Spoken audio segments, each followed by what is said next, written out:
How do I look, Deck?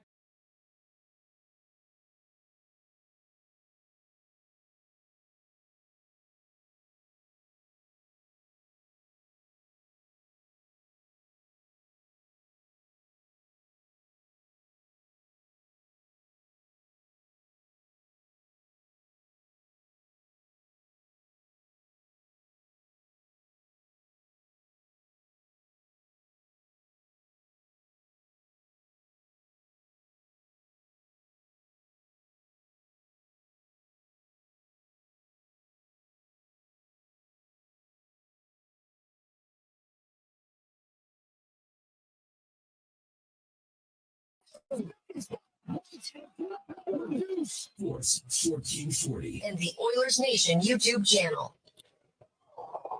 This one is in the air, left center. It is deep and close.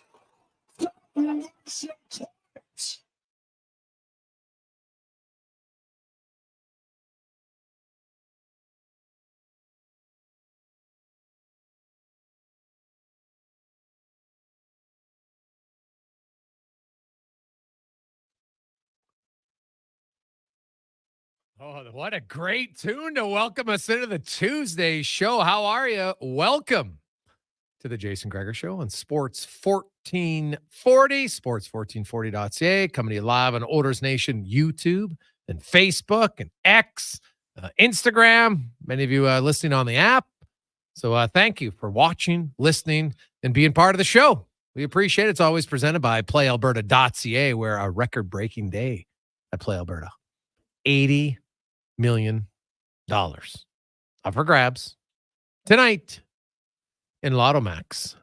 Woo! Good luck. If you play, good luck. Just remember the rule. We have a little inside rule here on the Gregor Show. One of you win, you host a party. We're invited. We win, we will have a party for Sports 1440. Guaranteed. So somebody's going to win events. That's why we keep doing it, because who doesn't like a fun festivity type of event?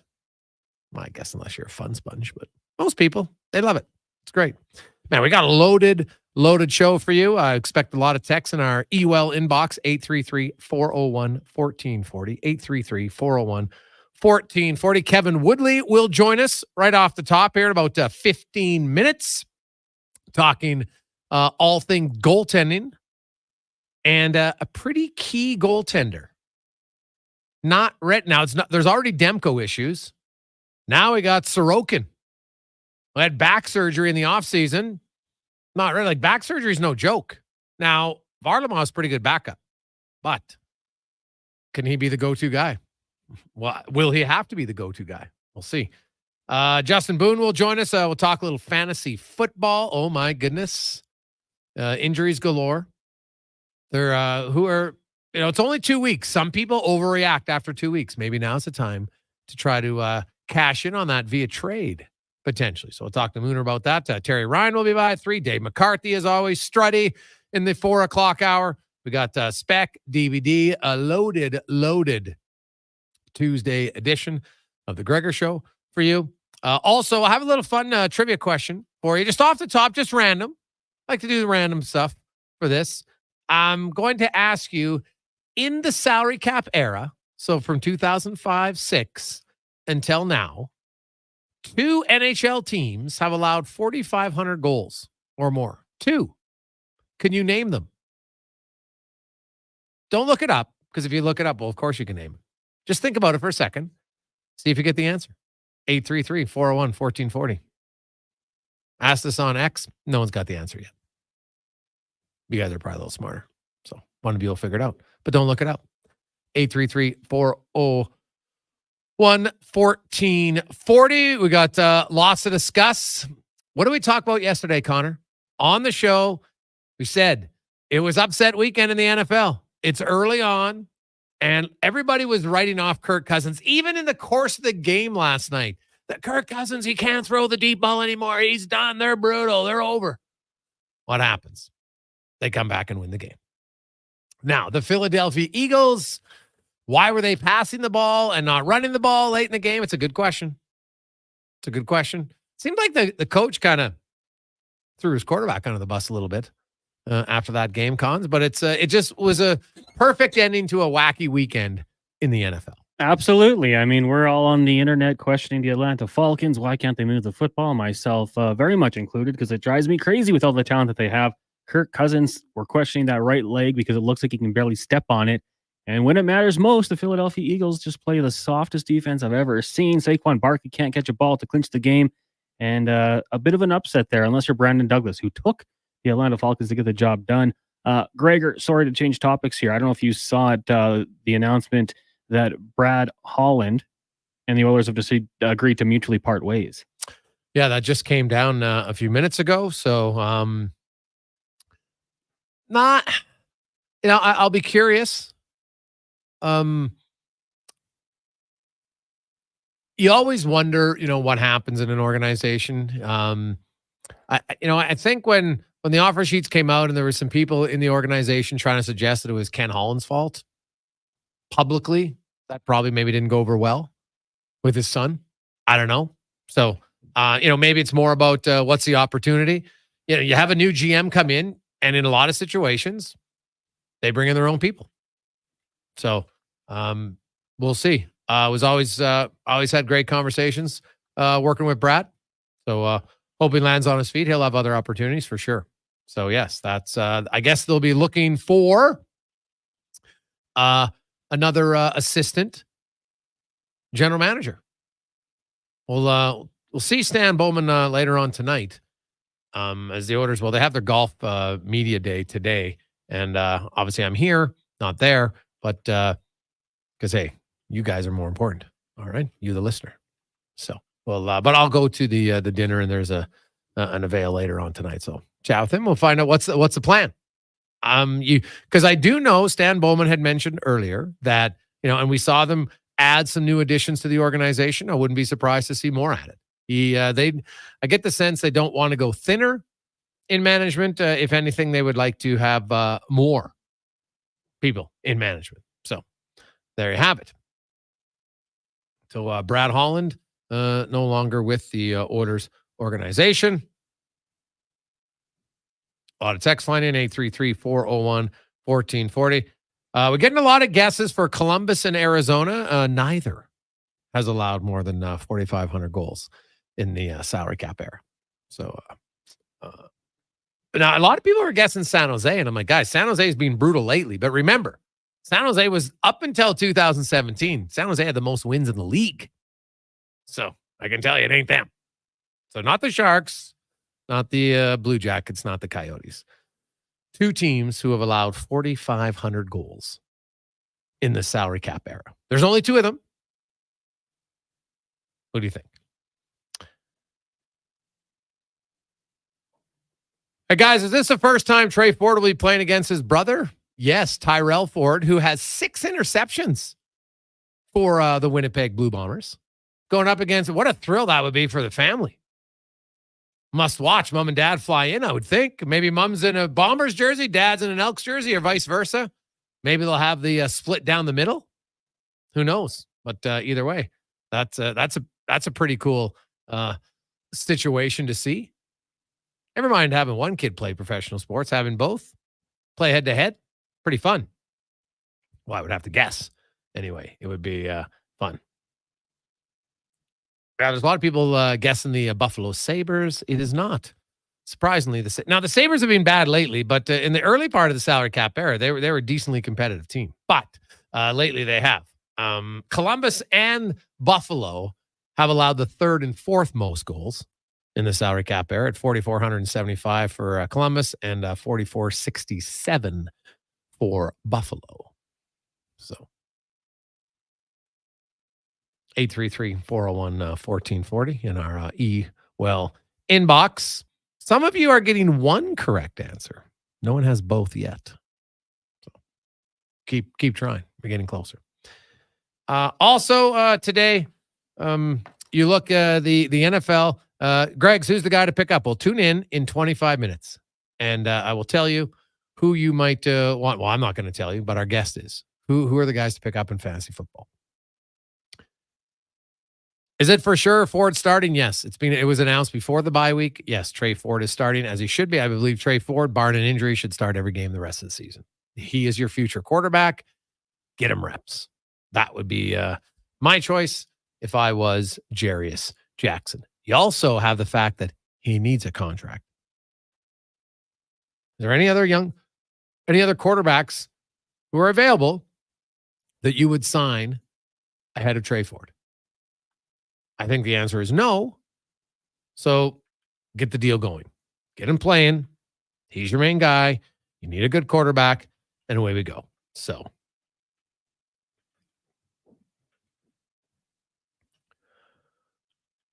some other news and notes from the sporting world. You look at, by the way, if you're an MMA fan, I would highly recommend listening to the interview that LT and Declan had earlier today. Cons, now you were here. Were you not in studio when Rose popped by?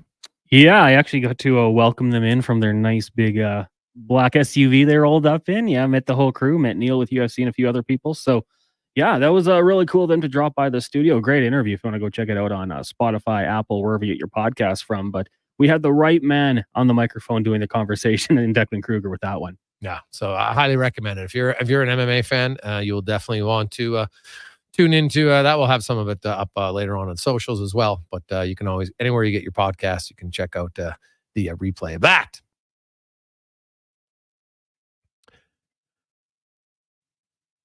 Hey, guys, I'm a huge Eagles fan. Should I be concerned Jalen Hurts throws too many picks? It's a fair question, Bob.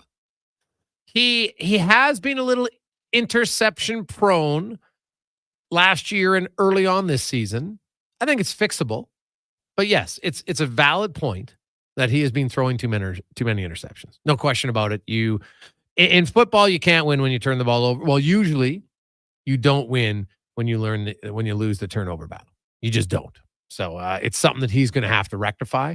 No question. And when you were going back there showing the highlights of some of his picks, because sometimes you can throw an interception, but it's the quarterback's not at fault. He threw the ball, but your receiver makes a wrong cut, or sometimes it deflects off his hands, some of those. But no, you were looking at the highlight pack of his picks. A lot of them are just ill-advised throws.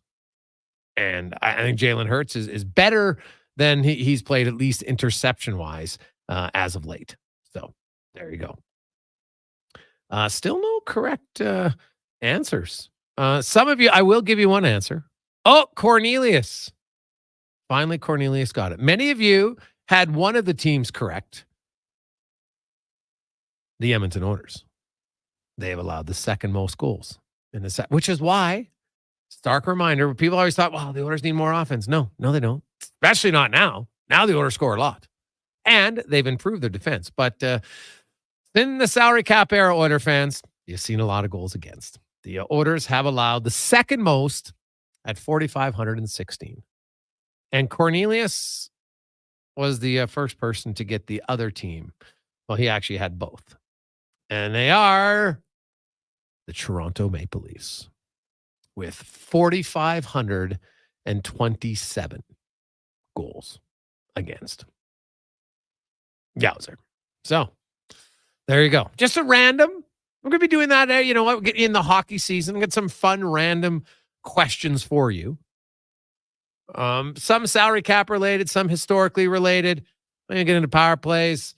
McDavid, of course, is going to reach the 1,000 point milestone this season. Has a very good chance he could do it in October. He needs 18 points this year to get to 1,000. And if he does it in 10 games, he will then be the third quickest to 1,000 points. Only Mario Lemieux and Wayne Gretzky will have done it in fewer games. So chasing a little bit of history is that young lad, Connor McDavid. Now, before we go to break, I just want to have a mention. Somebody in our community who did a lot at various times, whether it was in the rugby community, started the Great White, grew the Great White North Triathlon. Good friend of mine, Mike Brown, who I met many years ago. Actually, I met him when we trained at Spark. And he was in the owned a few pubs along the way. We did our show at Brooklands and the Walkabout Pub and Thirsty Turtle. He owned Woolly Bullies, and Mike unfortunately passed away suddenly, leaving his lovely wife Jacqueline and his 2 children McKinley and Jonah, and many family and friends. He was laid to rest today. It was a beautiful ceremony, and I have to say, watching his lovely wife, I couldn't believe it. It was amazing to see her speak.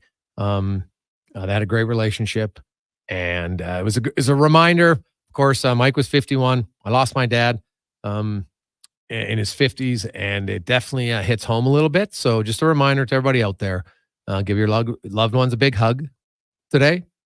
And for all the men out there, I can tell you Mike was one who was very engaged as a father. I look around, and it's the thing I respect most as I get older are the men who are committed as fathers and husbands, and it makes such a big impact in your kids' lives.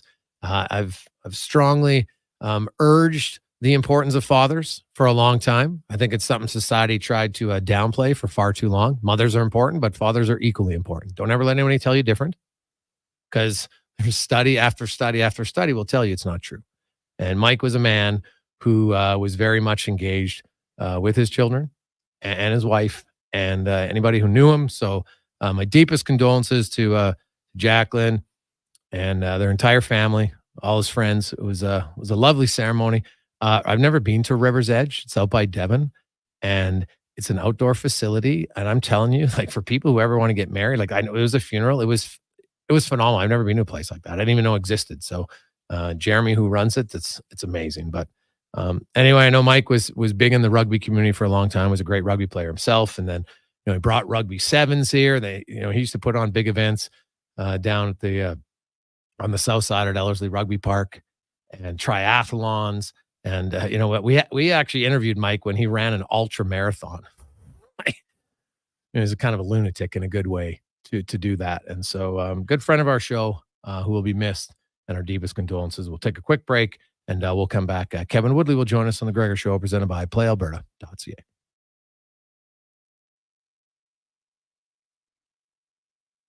Often when I meet people at a party or I'm hanging out at my favorite restaurants, I'll introduce myself and they'll say, "Oh, you're Grant Fedoruk from Leading Edge Physio. What can I do about this sore knee? It's been bugging me for months." First, I was thinking, when I'm out like this, I should just tweet my location so people know where to come for a consultation. But then I thought, I'm spending all this money on advertising of our clinics. That's where we have and really smart physiotherapists who can give you all the advice and treatment you need. Have your people call my people. LeadingEdgePhysio.com. Legacy Heating and Cooling is your supplier of maximum comfort. It's Bringing you the 1:15. cool AC Daniel you Nugent need. Bowman. You just have to See Daniel on the like the blowing to the hose. 100 meters. comfort at night when the hot air suffocates you. For comfort in your wallet with no payments or Sports interest 14. for 1 year. Down with low top. You deserve comfort. Cool off today with AC from Legacy Heating and Cooling. You've got a go-to coffee spot, a trusted barber, even a lucky game day jersey. But when it's about looking your absolute best, there's only one name you need: Mr. Dirk. Family run since 1939, we're experts in crafting impeccable tailor-made suits and offering a wide variety of everyday styles. Pair that with personalized one-on-one fittings and the convenience of on-site tailoring. Mr. Dirk elevates your style game. Visit our Edmonton store or explore MrDirk.com. Score big on style with Mr. Dirk. When you want to recognize the top performer on your team, come create memorable and customized trophies and awards with Elite Promotional Marketing. Elite's in-house design team will help you achieve your corporate award goal. Head to ElitePromoMarketing.com. Gather around the radio, kiddies, for the best time of day. It's Oodle Noodle time. Listen in this week as your noodle hero battles the barbarous Bobby Burger. Now sing along. You know the words. Oodle noodle time. Oodle noodle time. You know what time it is now. Get up and give me your best Oodle Noodle dance. Your best time of day is Oodle noodle time. So you've decided you want to start training. You would say, "I'll just wear my kids' flip-flops until I have more experience." The first thing you do is buy the right shoe size and style to fit you. Same with golf. You can't just buy clubs off the rack. They won't be the right size or style for you. Only Fitted Golf works with you to identify your swing style and then matches your clubs exactly to that swing. Check out our Instagram and YouTube channel to see the success others have with clubs fit to their swing. Fitted Golf, where we continue to prove it's your clubs. Buy early and score with the Stollery Children's Hospital Foundation Mike G Millions Lottery. Bonus prize deadline is midnight Friday. Win Lower Bowl Oilers season seats plus $50,000 cash and begin to win the $2.5 million grand prize. A show home with $100,000 cash plus incredible vehicles, luxury vacations, and more. Oilers bonus prize deadline is midnight Friday. Be mighty. Support Stollery Kids. Buy now at MikeGMillionsLottery.com. This summer, as the sun shines, the grass will grow. You'll find a wide selection of Echo summer cleanup equipment at the Lawnmower Hospital. From grass trimmers and chainsaws to log splitters and multi-tool systems. All backed by Echo's outstanding 5-year consumer warranty. Make summer yard care a breeze with Echo and the Lawnmower Hospital. LawnmowerHospital.com. The Lawnmower Hospital. Ain't it beautiful? What does excellence mean to you, and how does it impact your decisions? Friends, it's Carrie Dahl, and I know that at Volvo Cars Edmonton, excellence isn't an option, it's their everything. From customer satisfaction in sales, service, inventory, and retention, they excel in all. Congratulations, Volvo Cars Edmonton, Canada's only 12-time Volvo Excellence Award winners. Volvo of Edmonton. At Fountain Tire, we love jingles. Get up to 25% off select tires. Until October 19th. Plus a bonus $50 off any service of $150. Restrictions apply. Look online today. Fountain Tire. We're on this road together.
.223, welcome back. Jason Gregor, Connor Halley with you on a lovely Tuesday afternoon. Is the Gregor Show presented by PlayAlberta.ca. Get your tickets, $80 million for Lotto Max tonight. Good luck to you as it's time to go around the NHL. Brought to you by McDonald's and their biggest burger yet. The Big Arch is here. 2 quarter-pound patties. It's got a special sauce, lettuce. Ooh, it is delish. Try one today.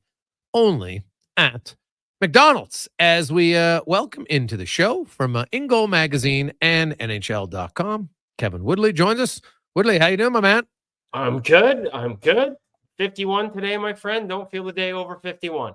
51, eh? Ooh, good for you. Do you have any birthday cake tonight? I'm trying to cut down on the sugar, but we might. Whoa. It's the one day of the year. Yes. Yeah. Like, I also not having cake on your birthday is, to me, a cardinal sin. Okay. Like, you can eat healthy every other day. Just for you, Jason, I'm definitely having cake tonight. Also, and everybody in Alberta can plug their ears right now, but I live in a family full. All 3 of my girls my wife and daughters are vegan right now. So we are heading out to dinner tonight, and I do plan on enjoying a really nice steak. There you go. The one night they're not allowed to protest me eating. Yeah, exactly. Nothing wrong with that. So we're going to do the goaltending tour again, and we're going to start in the Metro. And I do want to start with probably the biggest news of the Metro Division, the fact that Ilya Sorokin is banged up. He had back surgery in the offseason. So, Kev, you play the position. Now I know not all back surgeries are even, but it's still back surgery. And I'm wondering, like, is this guy, do you think, is he going to be ready to start the season? How concerned should Islander fans be?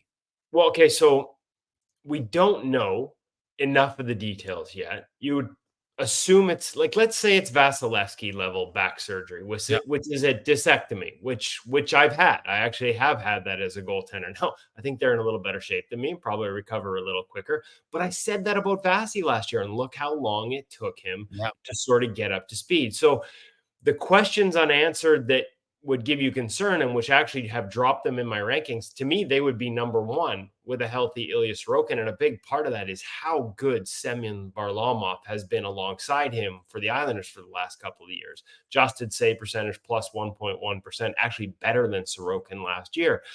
The uncertainty of how this has affected his training, because that was a big thing with Vasilevsky, right? It just took him a while to get back up to speed. So what has this done to his summer? Same questions we have about Thatcher Demko here in Vancouver. It's not so much, when he'll be back as will he be himself when he comes back? And so I think that adds an extra degree of uncertainty. I have a few questions, to be honest with you, because he sustained this injury training. And that makes me wonder what he's doing. I mean, are we talking about back squats as a goaltender? There are still a lot of teams around the league that have their goalies doing that. And a lot of trainers I know that specialize in goaltending that would say never to do it. So I do have some questions there. The other part that sort of creates a little murkiness is as he heads into an $8.5 million a year contract, he wasn't the starting goaltender last year. And so the pressure that comes with Patrick Waugh, Hall of Fame goalie, as your head coach, I think there's some answers that we need to see there. So as good as Varlamov is, and as much as that gives them security, and as much as outside of those questions, I'd have them number one, they drop all the way to 3 in my Metro rankings because of those question marks.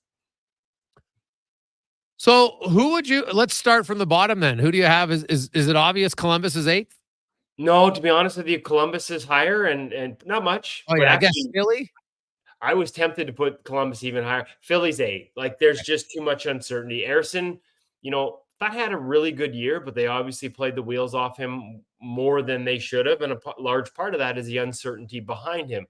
Fedotov comes with a whole bunch of question marks. Yes, he's monstrous. Yes, there's a ton of skill there, but learning to use that size efficiently and effectively. Big goalies equal big holes. And we just haven't seen enough.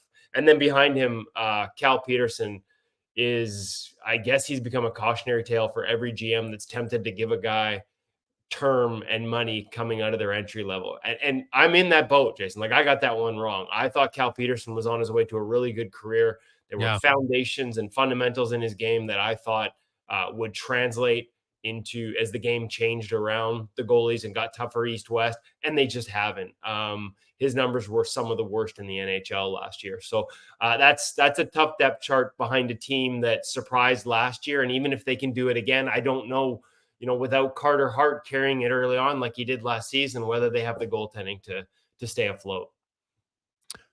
So you have them at the bottom now. Let's go up. Who's 7, then 6? Well, Columbus in 7, but man, is there some upside there? Like Daniel Tarasov, if he's healthy, like he's their number 2 right now. Merzlikins sort of right around average expected. His numbers last couple of years. He's a number 1 goaltender. I'm just not sure it's there anymore. It's interesting to note that his expected save percentage is well below a lot of his teammates on that team, which makes you wonder when that happens over a couple of years are these guys playing hard for this guy at this point, right? You have to wonder trade demands and all of that.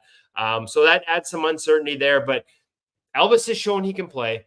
Tarasov has massive upside, and Jet Greaves, every time they call this kid up from the minor leagues, he outperforms his environment and gives them really good goaltending. So I like them down through 3. There's just too many question marks about where Merzlikins is and where his mindset is and where his performance has been in the last couple of years to move them up. But they've got some of the most upside in the league. I always wonder, just, having his best friend, what happened there in Columbus. I always wonder if that's something that he just needs a change of address. And I could understand that from a mental side of things. Why be there? So who do you have at 6? Carolina Hurricanes. And that might surprise some people. But when you look at, and Freddie Anderson was great. Like, people forget, right? Like, when he came back off the blood clots last year, he was phenomenal down the stretch. And what did I say going into the playoffs? You can't overplay this guy. What did they do in the playoffs? They overplayed him. I know a lot of people are big on Pyotr Kochetkov as the number 2 there. Certainly, he's flamboyant. He's exciting. I'm excited every time I get to watch him as a goaltender. The flying poke checks, the dynamic, raw athleticism, and yet the effort to rein that in and make it more controlled continues to be a work in progress. They got some wins out of Spencer Martin in the 3 spot, and so his ability to come in, and even though the numbers aren't super sexy, he gets them some W's last year. That sort of moves them up. But I've got questions about Kochetkov that he has yet to answer for me at the NHL level. He still could. And I think the fact that you can't play Anderson more than half the games just kind of lowers them. And again, look at the environment. It's been so goalie friendly for so long. And when you look at the losses they sustained on the back end, I think it's fair to have questions about whether Rod Brind'Amour can have that group defend at the level that they've defended for their goalies the last couple of years. And if that disappears, you'll see some of the raw numbers shrink with them. Yeah. Well, Carolina, I agree with you. I think they've a lot of loss on the fence. They haven't replaced Teravainen up front. I think they're a team. I still see them as a playoff team, but I think they're not going to be kind of that team that cruises through the regular season. Maybe I'm wrong, but I don't see them in a 1 or 2 slot anymore in the Metro division. So who do you have at 5 in the Metro for goalie? Now this is goalie tandem and even it's more tandem rankings, correct? Well, we kind of go down to the 3 spot, right? And it depends. Like, so in the case of the New York Islanders, I'm not so worried about what they have in the 3 hole. And as Marcus Högberg, who spent the last 3 years in Sweden, was with Ottawa before that. And there's obviously uncertainty and question marks there, despite a couple good years in Sweden.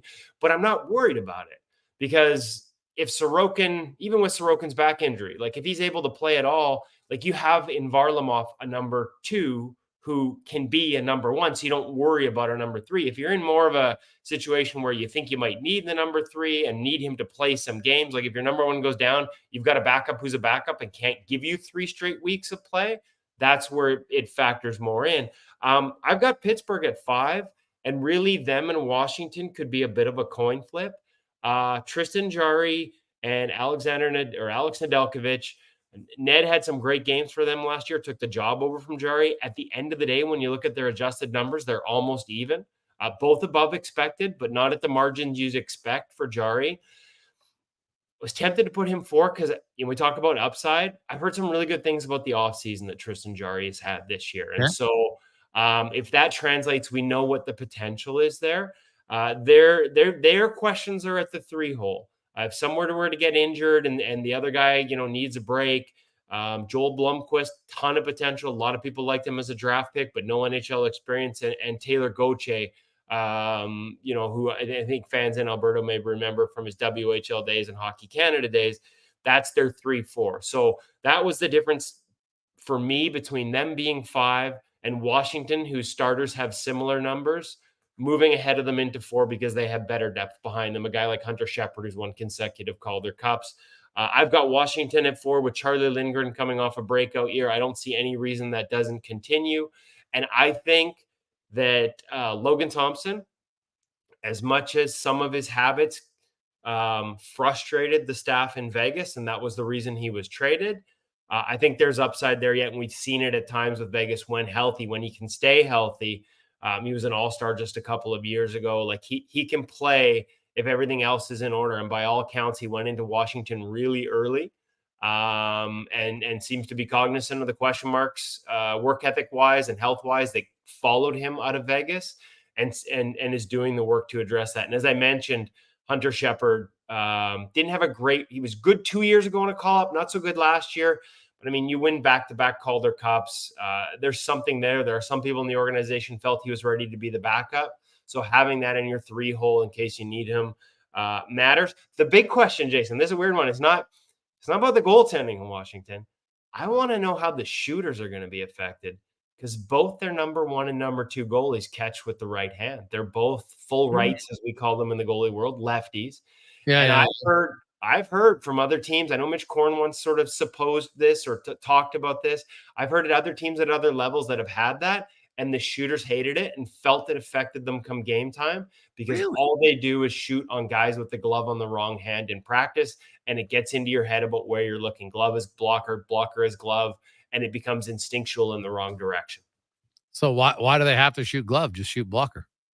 I mean, you get books on guys, and certain guys have strengths and weaknesses on different spots. I think in practice, right? Like, don't always shoot glove on your goalie if he's a lefty. Yeah, true. But one of the things too is like for a shooter, blocker side, you typically want to shoot low blocker. Yes. Right. Like that's a more susceptible. Whereas on a glove side, you want to sort of be around the ear or even off the hip. Like there are different, depending on whether you're shooting glove or blocker on a goalie, there are different areas you target that they have a tougher time accessing depending on the side.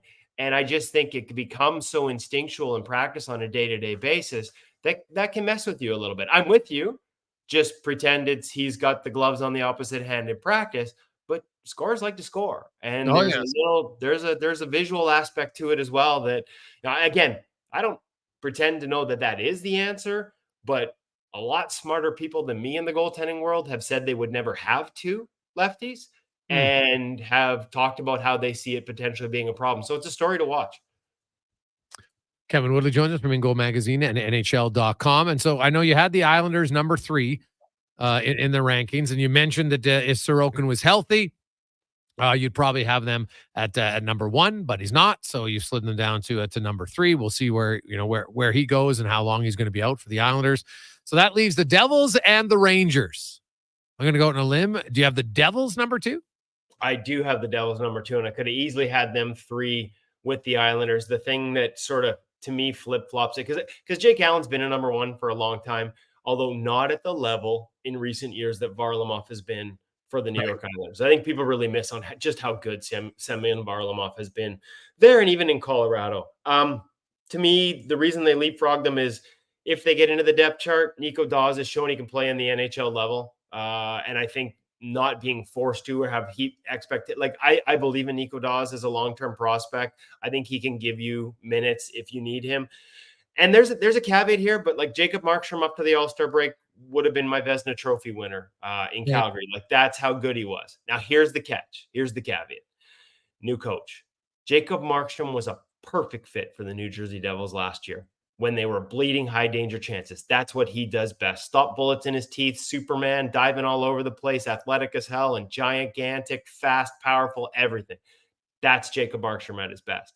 Where his numbers fall off is on the low danger chances. And what did Sheldon Keefe do with the Toronto Maple Leafs? He turned them from a team that relied on scoring, young, high-octane offensive players into a team that had all those skills, but also checked really well and defended really well. Got Jack Campbell 5x5 in Edmonton because of a defensive environment that hid a lot of what you guys ultimately saw in Edmonton, frankly. And I'm a little worried because that's, again, isn't that weird to hear a goalie guy say, I'm worried they're going to be better defensively? It is weird. Jacob Markstrom can play that way. I'm just not sure you're getting the best out of Jacob Markstrom if you all of a sudden become a defensive wagon. So there are some questions there. But, I mean, Jake Allen in the 2 spot has been a number 1. Like, I like their depth. All the questions that have surrounded goaltending in New Jersey, there aren't those questions anymore. That little caveat that I have, I'll be watching that one closely, but I suspect Jacob will be able to adjust. And the fact that everybody's trying to adjust at the same time in some ways makes it easier because you're not just expecting the goalie to come in and learn everything.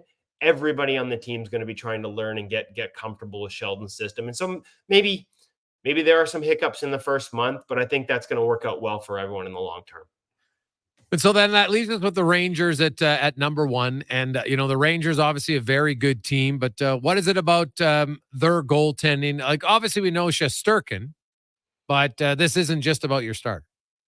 Yeah, no. And listen, hey, major change with the New York Rangers with Benoit Allaire going to director and not being the coach. But the fact he's staying, unlike here in Vancouver, where they sort of punted the coach that left out of the director role, Benny retains that. He brought up Jeff Malcolm from the American League, who sort of subscribes to the same system, and he'll have hands-on. He'll be close. So I'm not so worried about that. Listen, Igor Shesterkin's one of the best in the game. His numbers were down last year. but still at plus 1.2%. He's showing what he can do. Easily, I have a tough time, like who fits in that elite category. Igor Shesterkin still fits in that elite category. We saw what he did during the Vezina year. Could have been a Hart finalist. Like, he's got that ability. So it's easy to have him there. The one where I'm eating crow on, Jason, is Jonathan Quick, and I'm happy to do it. What a bounce back last year. Yeah. I thought that change could cost them the playoffs. Jarl Halak was excellent for them 2 seasons ago, and Jonathan Quick's numbers fell off a cliff in LA and even in Vegas. Yeah. And so for him to have that bounce back, playing close to home, being from Connecticut, there's not a lot. Like, he sort of reined some things in without losing who he was. And you combine that experience, there's not a lot that says that that's going to fall off a cliff again for him. So I ate crow last year. I don't want to do it again. I'm happy to see Jonathan Quick back. His adjusted numbers were actually slightly better than Shesterkin's last year. So that, combined with Louis Domingue, who's a bit of a character, but has provided good goaltending when needed in short stints, has me feeling pretty confident about the New York Rangers being on top of a division that has a lot of really high-end goaltenders. And lastly, I don't know if you just saw this, Dakota Joshua, just came out. I don't know, you cover the Canucks, that he found a lump on one of his testicles. The doctors would later diagnose it as testicular cancer.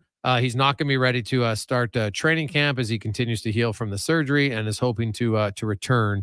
And he encourages all men to get checked regularly for testicular cancer. So that just came out today just moments ago here from the Vancouver Canucks. Yeah, obviously breaking. Well, you and I were talking, hadn't heard that. We'll probably have to write a story and follow up as soon as we get off the air. I really got to know Dakota a little bit last year here in Vancouver, and I just really, really like him. So at the end of the day, for anyone, your first thought is with their health, and you hope everything is okay long-term. If you flip it to the hockey side, not to be callous, but if you flip it to the hockey side, there's a reason they prioritized him as an unrestricted free agent this year and got that deal done. They love his upside. You saw the grit he brings, the speed he brings. He was part of an exceptional third line, real chemistry with Connor Garland. And so from a hockey side, you hope it's not long either, because he was a big part of the Vancouver Canucks plans. But mostly you just think of the person. If you get to know Dakota, it's hard not to really like Dakota. And so you hope that everything checks out long-term and that he is going to be fine. Awesome stuff, Kev. Great rundown. We look forward to doing the other divisions in the next 3 weeks, leading right up to a puck drop in the season opener here in the NHL. So appreciate your time. Yeah, thanks, Jason. There you go. That's Kevin Woodley from InGoal Magazine and NHL.com. So we will do the Central next Monday. Then we'll do the Atlantic on the following week. And then we'll finish off with the Pacific right on the Monday before the season begins on Tuesday, October 8th. 2:42 is the Gregor Show, presented by PlayAlberta.ca. So that's good news for Dakota Joshua and his doctors. They found it, got treated, everything is going to be good. But it's a reminder, gents, always give yourself a little check on the old twig and berries, especially in the berries. Take a quick break. We'll return to the Gregor Show, presented by PlayAlberta.ca. Gather around the radio, kiddies, for the best time of day. It's Oodle Noodle time. Listen in this week as your noodle hero battles the barbarous Bobby Burger. Now sing along. You know the word. Oodle Noodle time. Oodle Noodle time. You know what time it is now. Get up and give me your best Oodle Noodle dance. Your best time of day is Oodle Noodle time. You got it. Go-to coffee spot, a trusted barber, even a lucky game day jersey. But when it's about looking your absolute best, there's only one name you need. Mr. Dirk. Family run since 1939. We're experts in crafting impeccable tailor-made suits and offering a wide variety of everyday styles. Pair that with personalized one-on-one fittings and the convenience of on-site tailoring. Mr. Dirk elevates your style game. Visit our Edmonton store or explore MrDirk.com. Score big on style with Mr. Dirk. It's the final week of the Brick's famous tent sale, and everything must go. Take up to 70% off clearance items in the tent and store, and find amazing deals in every other department before it's too late. Take up to $1,400 off sectionals, up to 25% off bedroom and dining furniture, and up to 50% off mattresses. Hurry in while the tents are still up and the prices are down. Some exclusions apply. See in-store for details. The Brick, saving you more. Carve out for a cause at the 6th Annual Jason Gregor Pizza Takeout presented by Swift. Thursday, October 24th at the Canadian Ice House. Indulge in unlimited pizza while raising some dough for Kids Sport. Vote for your favorite slice to crown the People's Choice Awards winners. Don't miss Edmonton's biggest pizza party with Gregor broadcasting live. Tickets are $60 or $200 for a group of 4. Adults only. Buy your tickets today. For more details, see jasongregorpizzapickout.com. The job isn't done until the last load is hauled, and having a semi-trailer out of commission is not an option. Whether replacing or adding to your convoy, Edmonton Trailer has a huge inventory of new and used semi-trailers, trusted by the gravel, logging, oil field, fluids, and freight industries. Find a trailer right for you online or at one of their 3 locations. For sales, service, parts, rental, and finance, when you're in it for the long haul, Edmonton Trailer. I'm Colin Livingston, president of Cantork. Since 2016, we've been at the forefront of hydraulic torque wrenches in Canada. I'm delighted to share our latest venture, in-house production for quicker turnaround, superior quality, and heightened versatility. Experience excellence at cantork.com. Booster Juice has a secret. It's a secret menu of secret smoothies you can only see on the Booster Rewards app. Oh, wait. Guess it's not a secret anymore. Visit any Booster Juice and ask for the Berry Bloom, the Go Mango, the Ocean's Tide, the Strawberry Dip, or the Raspberry Rapture, made with raspberries, cranberries, and vanilla frozen yogurt. The secret's out. Tell anyone you want. Find the exclusive secret smoothie menu on the Booster Rewards app and sneak into a Booster Juice near you. Actions speak louder than words. Japa Machinery Group puts your construction plan into action with XCMG construction machinery you need. Available for rental or sale. Learn more at japamachinery.com.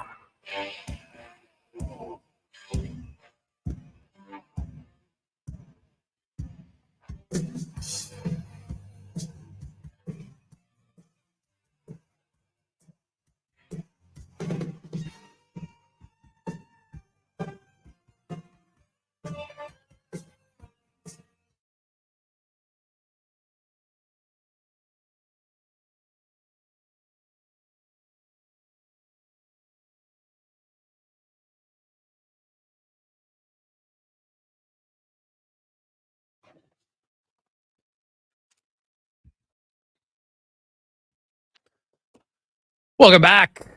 Tuesday afternoon. We're having an awesome day. Jason Gregor, Connor Halley with you. I think we might have a pretty big guest. We got a really good lineup, but we might have a pretty big guest coming up on the show here. Connor and Brad are working on. So, the pretty big, I guess I would say entertainment guest would be the accurate way to say it. Nice. Hopefully we get some confirmation on that soon. Cons will let us know. Let's get to the football report brought to you by Legacy Heating and Cooling. I know you don't need your AC very much yet, but you want to dual it up AC and you need a new furnace. We'll get it all in one.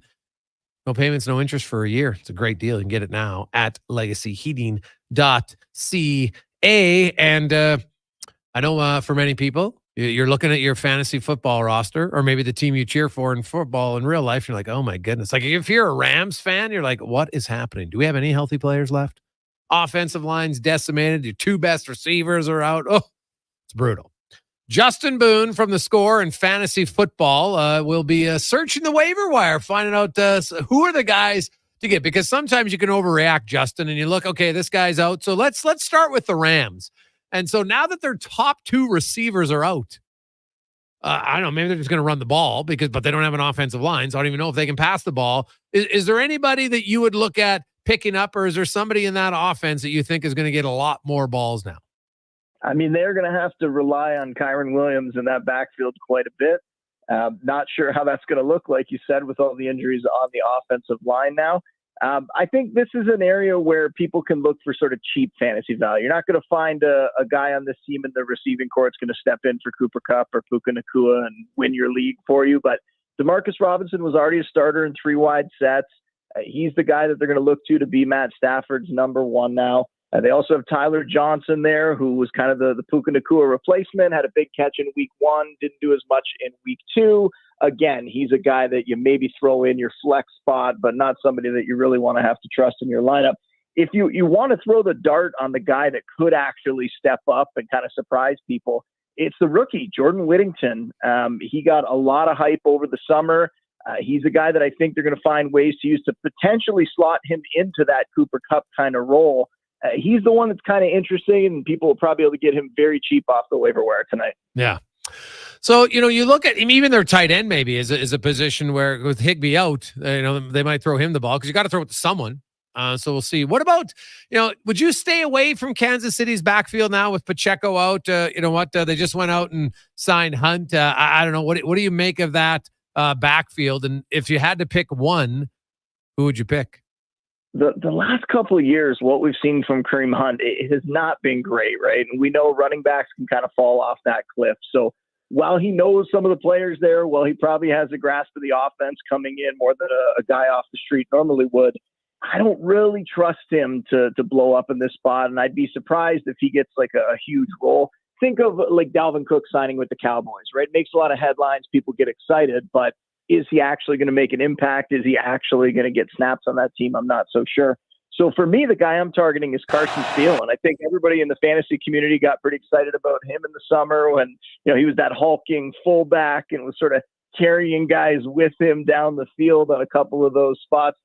He's a guy that I think is going to have the best chance to get the goal line carries in this offense. He's somebody that I think could certainly surprise. So none of these guys, again, not a spot here where I think you're going to find a guy that's going to win you your league, but a lot of people have injuries they're dealing with, whether it's at running back, whether it's at the flex position. I think Carson Steele is the guy to pick up there. Samaje Perine, he's mostly going to work in on passing downs. I don't think he's going to have a big enough role to give anybody a spot start in their lineup. So Carson Steele is the one I'm going after. But if you want to take a shot and throw Hunt on your bench and see what happens, it was the same thing I was recommending with Dalvin Cook. You can throw him at the end of your bench, give it a few weeks, see if he gets a shot. But I think Carson Steele is going to be the one that's going to fill in for Pacheco over the next few weeks. What about Quentin Johnson in LA? Man, after last year, I did not think that I'd be writing up Quentin Johnson in my waiver wire column at all this season. But here we are. Again, a guy that I think could slide into your lineup as a flex, not somebody that you're going to be really happy about putting in your lineup. But he looks a lot better. This new coaching staff, the new offense for the Chargers is much better this season. A lot of Johnson. I mean, he didn't have a ton of usage last week. He caught the 2 touchdowns. That's going to inflate his fantasy totals. So certainly somebody that you can go grab. Again, don't really want to have to put him in my lineup if I don't have to. Would rather see if he can keep this up and continue to grow, and then maybe down the road you could use him. But he's definitely a guy you can go pick up. We know the pedigree's there, the first-round draft capital, all that sort of stuff. And the way he's being used this season is just much better than the way he was last year. Justin, it's 2 weeks in, and you know what? Fans, players, everybody overreacts a little bit, which makes it fun. Are there guys out there now that you would say, I would want to trade away this guy while his value is high, or somebody you'd go after now while their value is low that you think is going to pick up? I mean, we could stick with the Chargers on this one. J.K. Dobbins has been amazing for fantasy over the first couple of weeks, but is he going to be able to keep this up? He's coming off the Achilles tear. He's a guy that's dealt with injuries his entire career. It's been so unfortunate because he was a great player. But even right now, you're seeing him out there. He's not 100%. He's running behind a really good offensive line. He's being extremely efficient on his touches. But I worry that at some point here, that durability concern is going to come back around and is going to be a problem. So if you can cash in at the value he's giving you right now, which, I mean, he's putting up top 5 fantasy numbers through the first 2 weeks here. If you can get anybody within the top 15, top 20 running backs or wide receivers, I'd be trying to make that trade. I've done it myself in a couple spots where I had him, package him with another player, and go up and try to get somebody that's going to be more impactful for your team the rest of the way. So Dobbins, as much as it's been a great story so far, I don't think he's going to be able to keep this up the rest of the season. Oh, okay. There are teams like Cincinnati And, for whatever reason, they always start slow. They're 1-11 in their first 2 weeks under their head coach, Zach Taylor, the last 12 years. Burrows is 0-2, 4 out of 5 years. It's kind of odd, to say the least. Now, T. Higgins hasn't played. What do you think about their tight end? There hasn't been a lot of tight end plays, so would you go out and get him, or do you think that that's a guy that once T. Higgins comes back, suddenly the passes to Gesicki are going to diminish significantly? Yeah, Mike Gesicki, going back to his time with the Dolphins, his biggest fantasy days always happened when the receivers were injured. There needed to be at least 1 or 2 receivers who weren't out there, and then he stepped up. And that's what we saw happen so far with the Bengals, right? We see T. Higgins not out there, and we see Gesicki have a big game last week. So he's not somebody that I'm chasing in fantasy right now. A guy that you could potentially use as a spot start. I know a lot of people are upset with the way tight ends have gone so far. A lot of people who spent up to get tight end haven't gotten big returns on it. But I don't think it's the time to panic right now and go grab a guy that's sort of much lower down the ranks and use them. I think we could still trust it and give some of those high-end tight ends like Mark Andrews, even Dalton Kincaid, give them some time. It's going to come around for them. We're going to see the scoring pop up, and I wouldn't be chasing a guy like Gesicki, who had a great game last week, but there's already talk that T. Higgins could potentially return for this game. Yeah, well, they definitely need him. What do you make of the New Orleans Saints? Now, Alvin Kamara is going off. Like they have 22 more points than any other team in the league right now. Now, when they lit up the Panthers, people are like, yeah, okay, but it's the Panthers. But then they spanked the Cowboys. Do you think the Saints are legit? And how heavy would you be going after some of their guys outside of Kamara? I do think the Saints are legit. I think Chris Olave is a great buy low candidate right now. And you see what that offense is doing at the moment. And the fact that Olave hasn't put up huge numbers, hasn't found the end zone a whole bunch like Kamara has, that stuff will come around. So whether it's Olave, whether it's Rashid Shaheed, who probably will be kind of expensive to get versus where people drafted him because of what he's done through the first couple of weeks. But I would be trying to invest in this offense. Clint Kubiak is kind of surprising the league right now, and I think it's going to last for a little while here before defenses start to catch up. So it's a great story for sure. And this is an offense that you want to get pieces of. Unfortunately, there's probably no way you're going to get Kamara in a trade, but I think Olave is the one that you could target right now because he hasn't put up those monster stats like Kamara so far. You might be able to get him on your team. And I think that would be a smart thing to do. All the concerns that we had about this team before the season, the offensive line, the coaching staff, I mean, they're coming through so far, and that's a spot that you want to try to get fantasy value out of. Justin Boone joins us. So, Justin, if you're on, you can claim anybody on waivers this week. Who would be your number one waiver claim and why? I would go back to the Chiefs, and I would go back to Carson Steele. I think that's the spot that you want to chase right now. The Chiefs offense, having the backfield be completely cracked open by Isaiah Pacheco's injury, he's the one that I'd want to go with. But I'll say this is not a great week for the waiver wire. We had some better pickups last week that we were going after. This week, and I keep saying it, these are sort of players that you can toss in your lineup. You can use them as a spot starter, an injury fill-in, that sort of thing. But they're not guys that I'm overly excited about. So we're kind of keeping an eye on some injuries out there. We know what's going on with Pacheco. The other one at running back that you want to keep an eye on is Joe Mixon, who injured his ankle. The only report that we've gotten is that they're saying it's not long-term and they don't think it's serious. That doesn't mean he's going to be able to play this week. That doesn't mean that he, isn't going to miss a couple weeks with a high ankle sprain or something of that nature. So keep an eye on that backfield. Dameon Pierce, his main backup, who hasn't really looked great in this Bobby Slowick system the last year plus. He's also dealing with an injury. So we'll see if his hamstring's okay and whether he's able to play.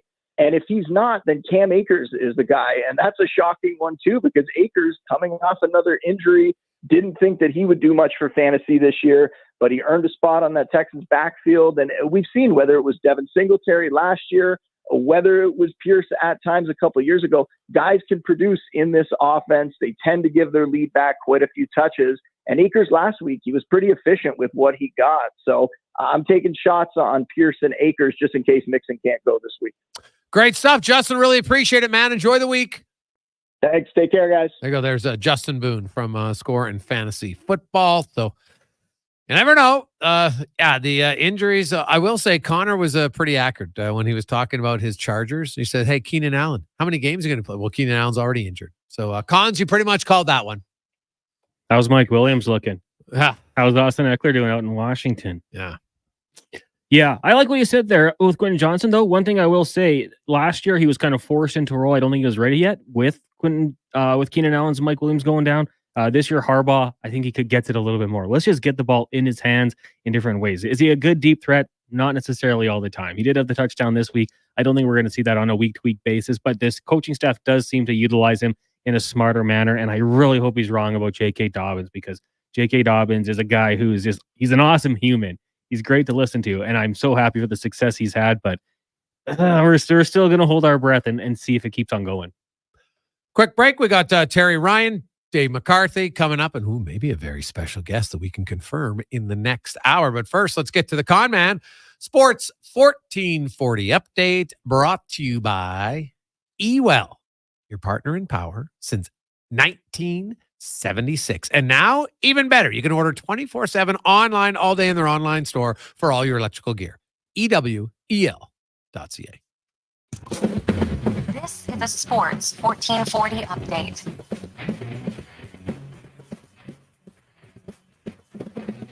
The CEO and president of hockey operations, Jeff Jackson, announcing today that the Oilers and assistant GM Brad Holland have agreed to mutually part ways. Holland joined this organization as a staff or a scout in 2019 and was elevated to assistant GM of professional scouting for the 2023 season. The Dallas Stars have agreed to a 5-year, $26.25 million extension with SL Lindell. Played in 82 games last season, scoring 5 goals with 26 points, averaging just over 24 minutes of ice time per night. In the NFL, the Miami Dolphins are placing quarterback Tua Tagovailoa on the IR, according to the NFL Network. Tagovailoa, at 26 years old, was diagnosed with a concussion in the third quarter of the team's 31-10 loss against the Buffalo Bills on Thursday, while this would make the product of Alabama eligible to return by week 8 for a matchup with the Cardinals. The team is not putting a timetable on his recovery process. And Colts defensive tackle DeForest Buckner was placed on the IR with an ankle sprain. He'll miss the next 4 weeks at a minimum. Major League Baseball today, the Blue Jays in Texas to take on the Rangers. That'll get going just after 6 o'clock. Also, the Diamondbacks in Colorado. Angels host the White Sox. Mariners taking on the Yankees, Astros, and Padres. And the Phillies head to Milwaukee in the WNBA. Busy night. You got the Lynx and the Sun. Mystics, Liberty, Sun travel to Georgia to take on the Dream. The Storm host the Aces, and Mercury up against Los Angeles. In UEFA Champions League, winners today: Juventus, Aston Villa, Liverpool, Bayern Munich, Real Madrid, and Sporting CP. Coming up in hour 2 of the Jason Gregor Show, of course, we'll be joined by former NHLer Terry Ryan. We'll also hear from Dave McCarthy of Sirius XM. I'm Connor Halley. This has been a Sports 1440 update. It's Sports 1440, A Stingray radio station. broadcasting on Treaty 6 territory. Download the free iHeartRadio app and listen to CKJR wherever you go. Rule number 37. Elk Island mosquitoes don't believe in personal space. Keep bug spray ready at all times. Summer in Alberta has its own set of rules. And if you're looking to add a little extra fun, Play Alberta has it all. Use promo code SUMMER to snag a $50 casino bonus for casino, instance, and live dealer with your next deposit. Get ready for promotions throughout the summer to help you make the most of those sunny Alberta days, because we all know they don't last long enough. Bonus terms and conditions apply. Get ready, Edmonton. The country sensation, the Rec Laws, are coming to the Edmonton Expo Center Arena on October 3rd. It's your chance to see the award-winning duo that's taken the country scene by storm. From Long Live the Night to Feels Like That, the Rec Laws are bringing the party to you during Yeggs Rodeo Week. Don't miss out. Pre-sale tickets available from now until September 16th at EdmontonExpoCenter.com. Public on sale begins September 19th at 10 a.m. The Rec Laws at Edmonton Expo Center Arena on October 3rd. Sipping gin and juice, just trying to stay cool. And I'm sweating buckets bigger than a swimming pool. Cruise to Heritage Mall to enjoy some AC. Then my shorty here's the homies from Legacy. I say, listen, yo, where we gonna get the dough to pay Legacy from the radio? He says Legacy Heating's got a deal that's the bomb with no interest or payments flipping all year long. No money, no problems. That's the life that I choose. Chillaxing with BTU. Doing whatever the heck that was. That's how you build a legacy. Legacy Heating and Cooling. You need. Have your people call my utility bills are going through the roof. How can I take advantage of the sun and put my lazy roof to work? Sounds like a job for the men and women of Action Electrical. Energy team reporting. When you're ready to make your home or business more efficient, Action Electrical has the power to install solar panel systems and EV chargers. Facing an electrical menace? Call on the men and women of Action. Operating throughout Alberta with supercharged skills and strong family values. ActionElectrical.net. A premier hockey solution with a clear path for long-term development is proud to be entering its 8th season of independent borderless hockey, featuring provincial and cross-province competition with showcase-style regular season gameplay and a strong commitment to individual skill development. It's an attractive option for those seeking family life balance. The Hockey Super League offers opportunities for both male and female athletes born between 2012 and 2017. Visit hockeysuperleague.com for more information. Hey there. It's your friends from Toyota. We see you eyeing that Tundra, already picturing yourself hauling so much firewood that your chainsaw's hiding behind the shed. It's time to stop dreaming about that new Toyota and start driving one. Lease a 2024 Tundra 4x4 double cab SR Buy from $154 weekly for 60 months at 4.99% with $6,299 down. Visit shoptoyota.ca or your local Prairie Toyota dealer today. When it comes to your health, trust Dr. Bryce Henderson for expert care in hip and knee replacements. With years of experience and advanced techniques, Dr. Henderson helps you regain your mobility and quality of life. Your health is my priority. Let's get you back to doing what you love. Put your health in the hands of a trusted expert. Book your consultation with Dr. Henderson today. Visit vitalsurgicalspecialist.ca or call 587-391-7864.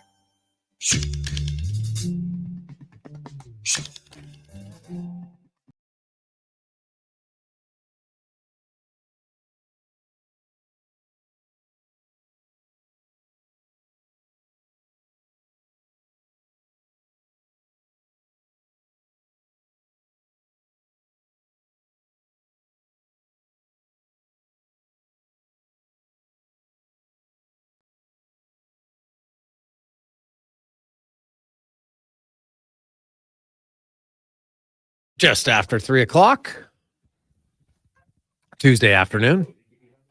If you missed the news in the NHL today, Dakota Joshua has put out a release with the Vancouver Canucks. He was diagnosed with testicular cancer this summer, had surgery, and is now on the road to recovery, but will not be ready for training camp and unlikely to start the regular season for the Vancouver Canucks. But the good news is he is on the road to recovery. He found it.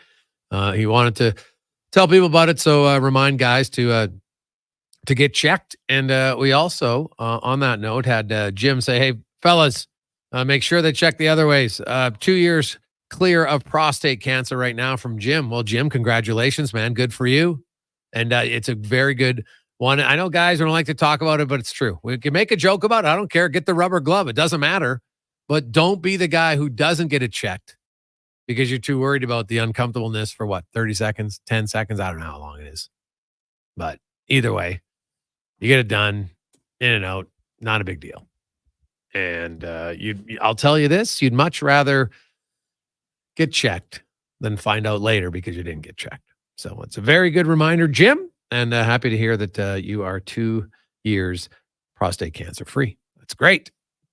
We're going to welcome in Terry Ryan, brought to you by Action Electrical, where, of course, they're in their 51st year in business right now. They're going great with residential solar, commercial solar, electrical preventative maintenance for all commercial buildings, infrared testing, energized and de-energized testing. They do it all at actionelectrical.net. Of course, former NHLer, first-round pick, two-time author, just wrapped up season 4 filming for Shoresy. Terry Ryan joins us. TR, how you doing? I'm doing well. How you doing? Pretty good, man. Pretty good. It's a lovely Tuesday here. Weather is great. You know what? We're a few days away from the start of training camp. You got the NFL season going on, Major League Baseball playoffs down the stretch. Heck, if you're an F1 fan, there's a constructor series is suddenly Red Bull's not leading. Max Verstappen's lead, and the driver series going down. So there's lots going on, man. CFL is heating up. It's a great time to be a sports fan. Absolutely killer time to be a sports fan. Yeah, man. It's it really. Can you hear me fine? I couldn't hear you fine at the beginning, but I think it was. I can hear you now.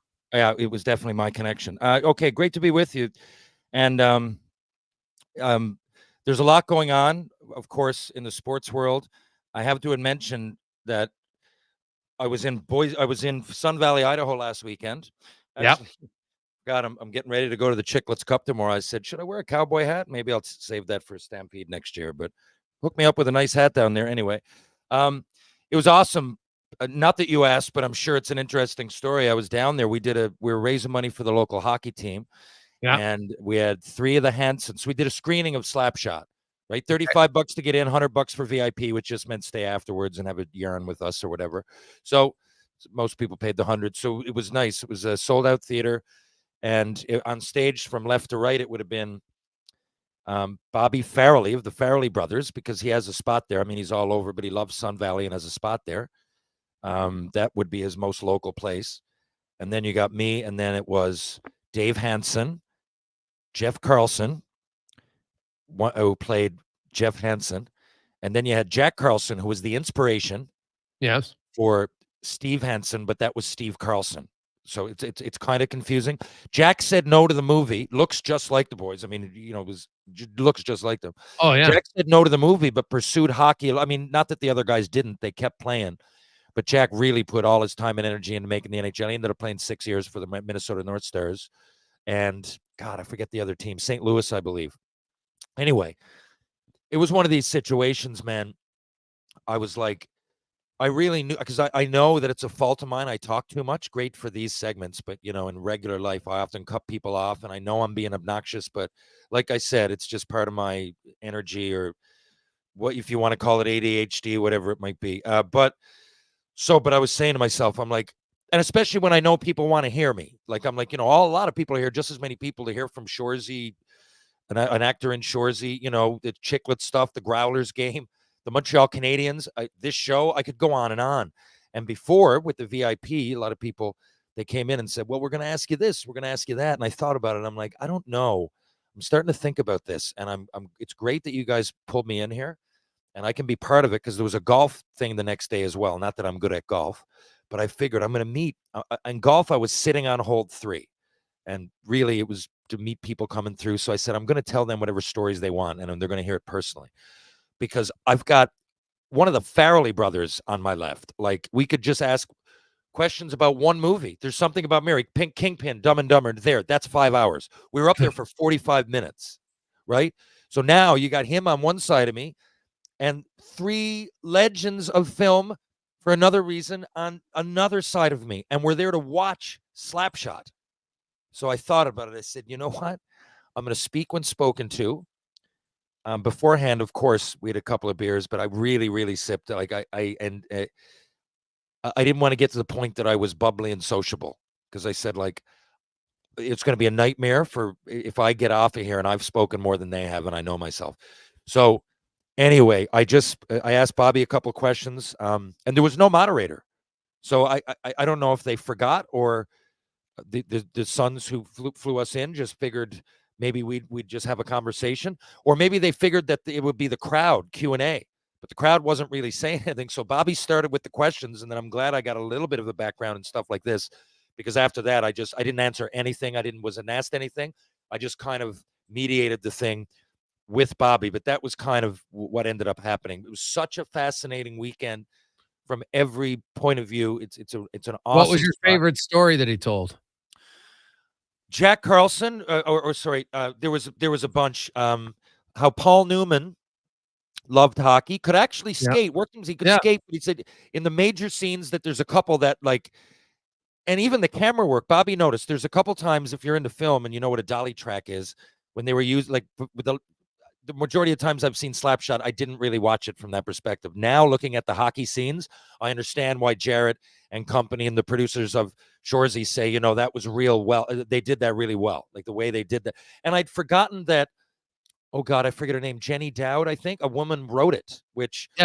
Yes. And, you say that now and people are like, oh no, what do you mean a woman can't write it? No, I mean, it was 50 years ago, and there was less females playing, definitely less reporting, and less writing hockey movies, let alone that. Anybody can write a hockey movie. I thought that they had the dressing room down pat right? There was a few things that are exaggerated at the end and things, and, you know, just like in Shoresy or any movie about hockey or film or TV series. But the grit, the way the players handle themselves in the dressing room, from the equipment to just the lines, the chirps, the aura of the bus, the whole feeling of playing cards on the bus and traveling with a booster club. And I was really, really surprised. I knew that, but I'd forgotten. So they were telling me just about the whole production part of it and how afterwards, now Steve Carlson didn't want to be there for some reason, so I don't want to speak for him, but I know that Jeff and Jack Carlson, again, two of the Hansons that were right next to me telling these stories. And then afterwards, of course, I was like a VIP. I might as well have paid the $100 for a ticket because I asked them the most questions. I talked their ears off. I couldn't believe it was the Hansons, man. So I said, you guys didn't get into it after that. And they're like, no, someone came and offered it. And we just thought, yeah, whatever. And, you know, he said, we didn't really give it the time it deserved. They took them to Hollywood. Like, that step was made. They went there. And then whatever happened, they decided to go. But now, you know, they did have a very successful hockey career. Not a long time in the NHL like Jack, but, you know, they really did have a successful career. I don't know that I would have chosen that after. I mean, they'd already played pro. I probably would have picked the acting, but, you know, I'm sure there's nuances to it. And, you know, it's not like they were just offered to be, I don't know, Rocky 3 or anything. They just had an opportunity, and I think they didn't realize where to pursue it. But Paul Newman, and he was pranking people the whole set. And another thing I didn't realize is that Jack played that long and took 2 whole years off of hockey. That would have been hard to do in the mid 80s. Yeah. I'd see like the 1920s, but took 2 whole years off and was at a game with the owner and forget the name at the time. I guess it would have been the North Stars in the 70s or in the 80s, and said, look, we'd love you to come back. Now he only came back for 10 games or so that they ended up using him. But that I didn't know that part of it. He came back he took 2 full years off of hockey and came back and played in the NHL. I'm like, wow, which means he must have been a great leader, because it's kind of like Jordan Nolan. I tell you guys I'd say Jordan got 3 Stanley Cups. Well, his first 2 were with LA in the early 2010s. But his last was with St. Louis, and he played like I don't know. I'm guessing here, but it was around 19 games, I think, in the regular season. In the playoffs, he maybe played a 4 or 5. But they you know, they were very proud of him, the way he came in and handled himself the way he did, because that's exactly what they needed him to do. Be a vet presence in the room. You know, they went on a run. They had a lot of younger players that never went on a run like that before. So he was perfectly placed. Same thing as when Jack came back, right? They're like, and he was a really, really tough guy. That's not lies. That's not made up. A very, very tough family. If you'll notice, 1974-75, they won the championship in Johnstown. I'm guessing it was these, could have been the Central League, whatever then, but they won the championship. Now, Johnstown Chiefs is the Charleston Chiefs, so you can look into that, those who don't know. But they won the championship, and they all had great seasons, and they all had in between 240 and 245 and 250 penalty minutes that year. They all fell there, and then Jack had it in his contract. Oh, sorry, Dave Henson had it in his contract that if he had the most penalty minutes, he got an extra 10 grand. And then Jeff got a 2-minute minor with like 2 minutes left in the game and ended up getting 250 minutes, and he had his 248. But Jeff didn't know the difference anyway. They joke about it now. But there were stories like that were going on, and that were going on all night. And by the way, I didn't realize that was the inspiration for Slapshot, like that exact season. I didn't know that. I knew that. Okay. I thought they had the movie written and they just went and found guys. Hey, these guys. She went on the bus with the team, right? I knew that. Yeah. She actually, that's why I think it was so realistic as you talked about, is because she actually traveled around with the team. I couldn't believe that. Yeah, I didn't know that till last weekend, Jason. So how did you know that? You must have been a big fan. Oh yeah, I've read up on Slap. We had her on the show. Oh God, 10, 12 years ago. And she told us all about it. It was pretty impressive. And we've had the Carlsons in studio a few times when they were here, because, you know, they've done so many appearances over the years, right? And so, and then also like Bruce Boudreau, We had him on the show. And so the one scene, that's his bedroom. When And so that's Bruce Boudreau. And so he, Paul Newman's in his room and they're doing the whole filming and stuff. We had Bruce on the show telling us about, I love Slapshot, man. I remember, at that age, I don't know how many times I watched that movie and I loved it, except I hated the ending. Ned skating around the ice is, I'm going to put it as one of the worst endings in the history of music. And I know people but I don't care what it represented. It didn't represent anything else in the show, and I hated it. It's my only beef. I was just like, are you serious? This is how it's going to end? God, I totally agree, Jason. It was so, because it was so perfect other than that. That's why I can't sit here and say, I often say, well, they got most, and that's really all I'm talking about is that final scene. Yeah. Otherwise, they got everything right. Oh, God. 99. One other, so many great lines in that movie, man. It's such a quotable movie. That's what I love about it. You know what was funny too? We were there, and I don't know what the theater held. Let's say, I don't know, 600. I don't know, 500-600. Let's say. Well, most people hadn't seen it, and I went, "What?" Because even now, just because we're in the States, that's not a thing. Because that was a big, very popular movie in the States. But I guess it was generational, and it's a really big ski town, right? It's a really big ski town. So where a lot of the old Idaho Steelheads, where I played in the East Coast League one year, a lot of them moved on up to Sun Valley. And then you get Bobby. Bobby played for RPI, Bobby Farrelly. He's a good goalie. So when he went out there, a bunch of his hockey friends went with him. And then so that's it. So there's this team who flies me in. They're called the Sun Valley Suns, right? So, and they're a good senior hockey team. The only reason they wouldn't hang here, I think, is because they don't have the competition all year. And we've got a locked-in schedule, and we're going for the Allen Cup, and there's, but it's gritty there, probably more physical there, but it's a very similar team. Yeah, I think they could come here and do pretty well. I don't think Newfoundland would win every game again. What I'm saying that is we got a good senior league here, but they just have no one to play. So they have to go to Vail, Colorado, Reno, Nevada, McCall, Pendleton, Oregon. They tell me all the teams, Jackson Hole, Wyoming. Yeah. So in the central west, northwest USA, they're all great little spots, and it makes sense that they play them because they're all around the same size, and there's ex-hockey players there. So they haven't put a league together, but the team is 50 years old. So there's guys there that played in the Western League, Marty Flickle, Daryl Hay, Don Hay's son. Flickle was a second-round pick. I mean, he was a great player in junior. A lot of guys from Boston that made their way there that are playing. Honestly, everybody on the team has a resume.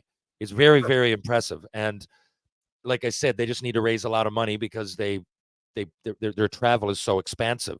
But they go for tournaments and stuff rather than have a regular season and everything. But anyway, it's a fascinating place. It's a fascinating team, a fascinating story. And knock on wood, I'm healthy after Christmas because Bobby Farrelly, again, boom, one of my favorite comedic writers ever and directors, asked me to go back and play a little rec tournament with them in February. So I'm really looking forward to that. There you go. Well, buddy, better wear a face shield year round until then so you stay healthy. Before I let you go, I want to ask you, medicals are tomorrow for the NHL. Do you have a memorable, good or bad memory from medical day when you're in the NHL?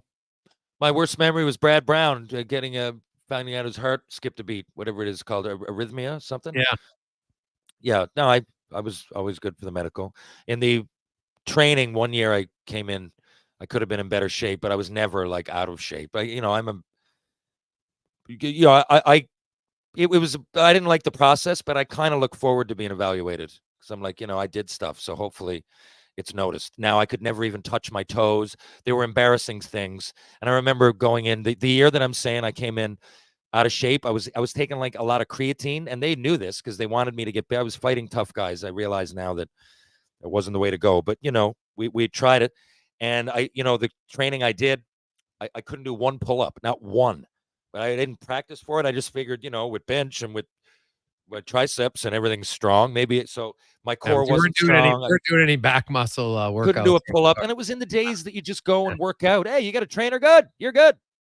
Right? So I'm not saying we didn't work. We worked hard. It was just wasn't sports specific to, and it certainly wasn't what I kind of should have been focused on. Knowing what I know now, I would have done a lot of cross training. I don't care who I'm fighting. I'm probably better, a little bit under 200 than 215, 220. I know that now. But whatever, it's I more than anything, those days where everybody getting back together. And as much as we love the summer and we used to complain or whatever, really, it was like so great to see everybody again. And, there's so much going to happen. Are you going to get traded? And even if I do, where am I going to go? Am I going to get sent down? What's the good, the bad that goes with that? What's my agent saying? How's everybody doing? Yeah, I just thought there was so much happening after the dog days of summer there starts to be a lull, right? And so you were basically you were Sam Bennett before there was a Sam Bennett at the combine. Couldn't do a pull-up. Yeah. I'll throw Jason Podolin under the bus too, because that summer was World Junior. Yeah.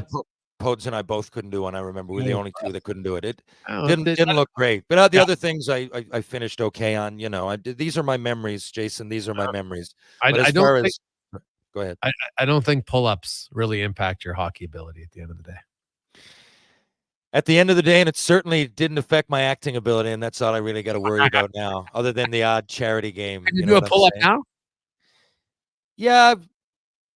Well, okay, put it this way. A couple years ago, I often talk about Ryan Power Conditioning on my podcast. Ryan Power was one of the guys. Remember that reality show that you could try out for the hockey and 6 Canadian teams would pick a guy each? So Ryan Power is my buddies. Couldn't put the puck in the ocean from the wharf, but the fastest player I've ever seen from Newfoundland. He trains Alex Newhook. Alex is fast. Yeah, that's not only why, obviously, but it's a big reason. And Ryan trained me for season 2 of Shoresy, and I couldn't do one then either. Naturally, I just can't. I could do a lot of other things, and I worked my way into. I can do about 5 unassisted and 10.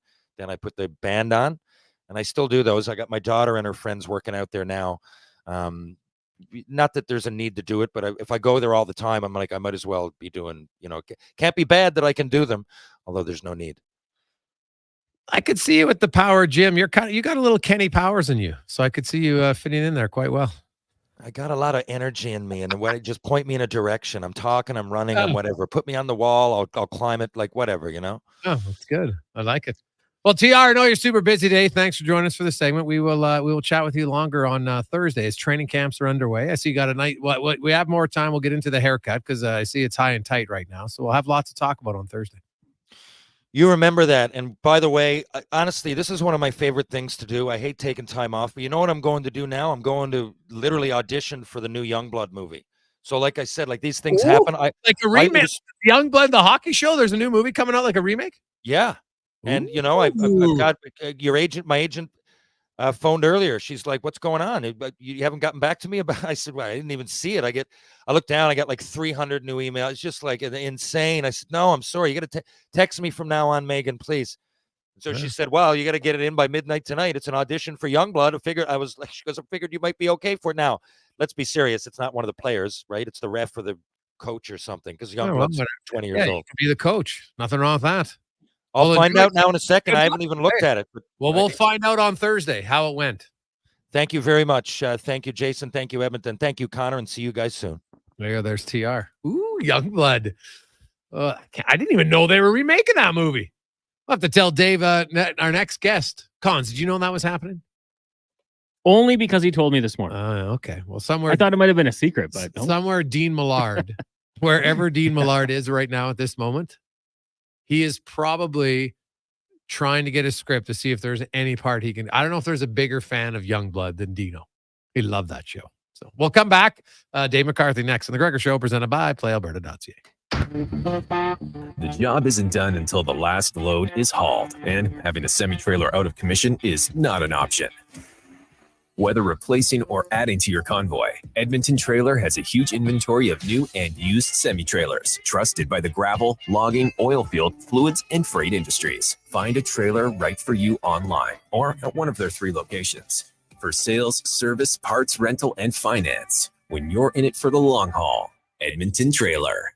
You'll hear it around town. It's GMC's Canada-wide clearance. But at Wolf GMC Buick, we're putting our own spin on it. Not only do we have over 200 GMCs available, we also want you to upgrade your ride with 0% financing up to 72 months on the 2024 GMC Sierra Elevation. Oh, and how about at least $10,000 cash back in your pocket on in-stock heavy-duty trucks? Yep, it's Canada-wide clearance, and you'll only get these deals at Wolf GMC Buick, corner of 184th Street and Stony Plain Road, just seconds from the Anthony Hyundai.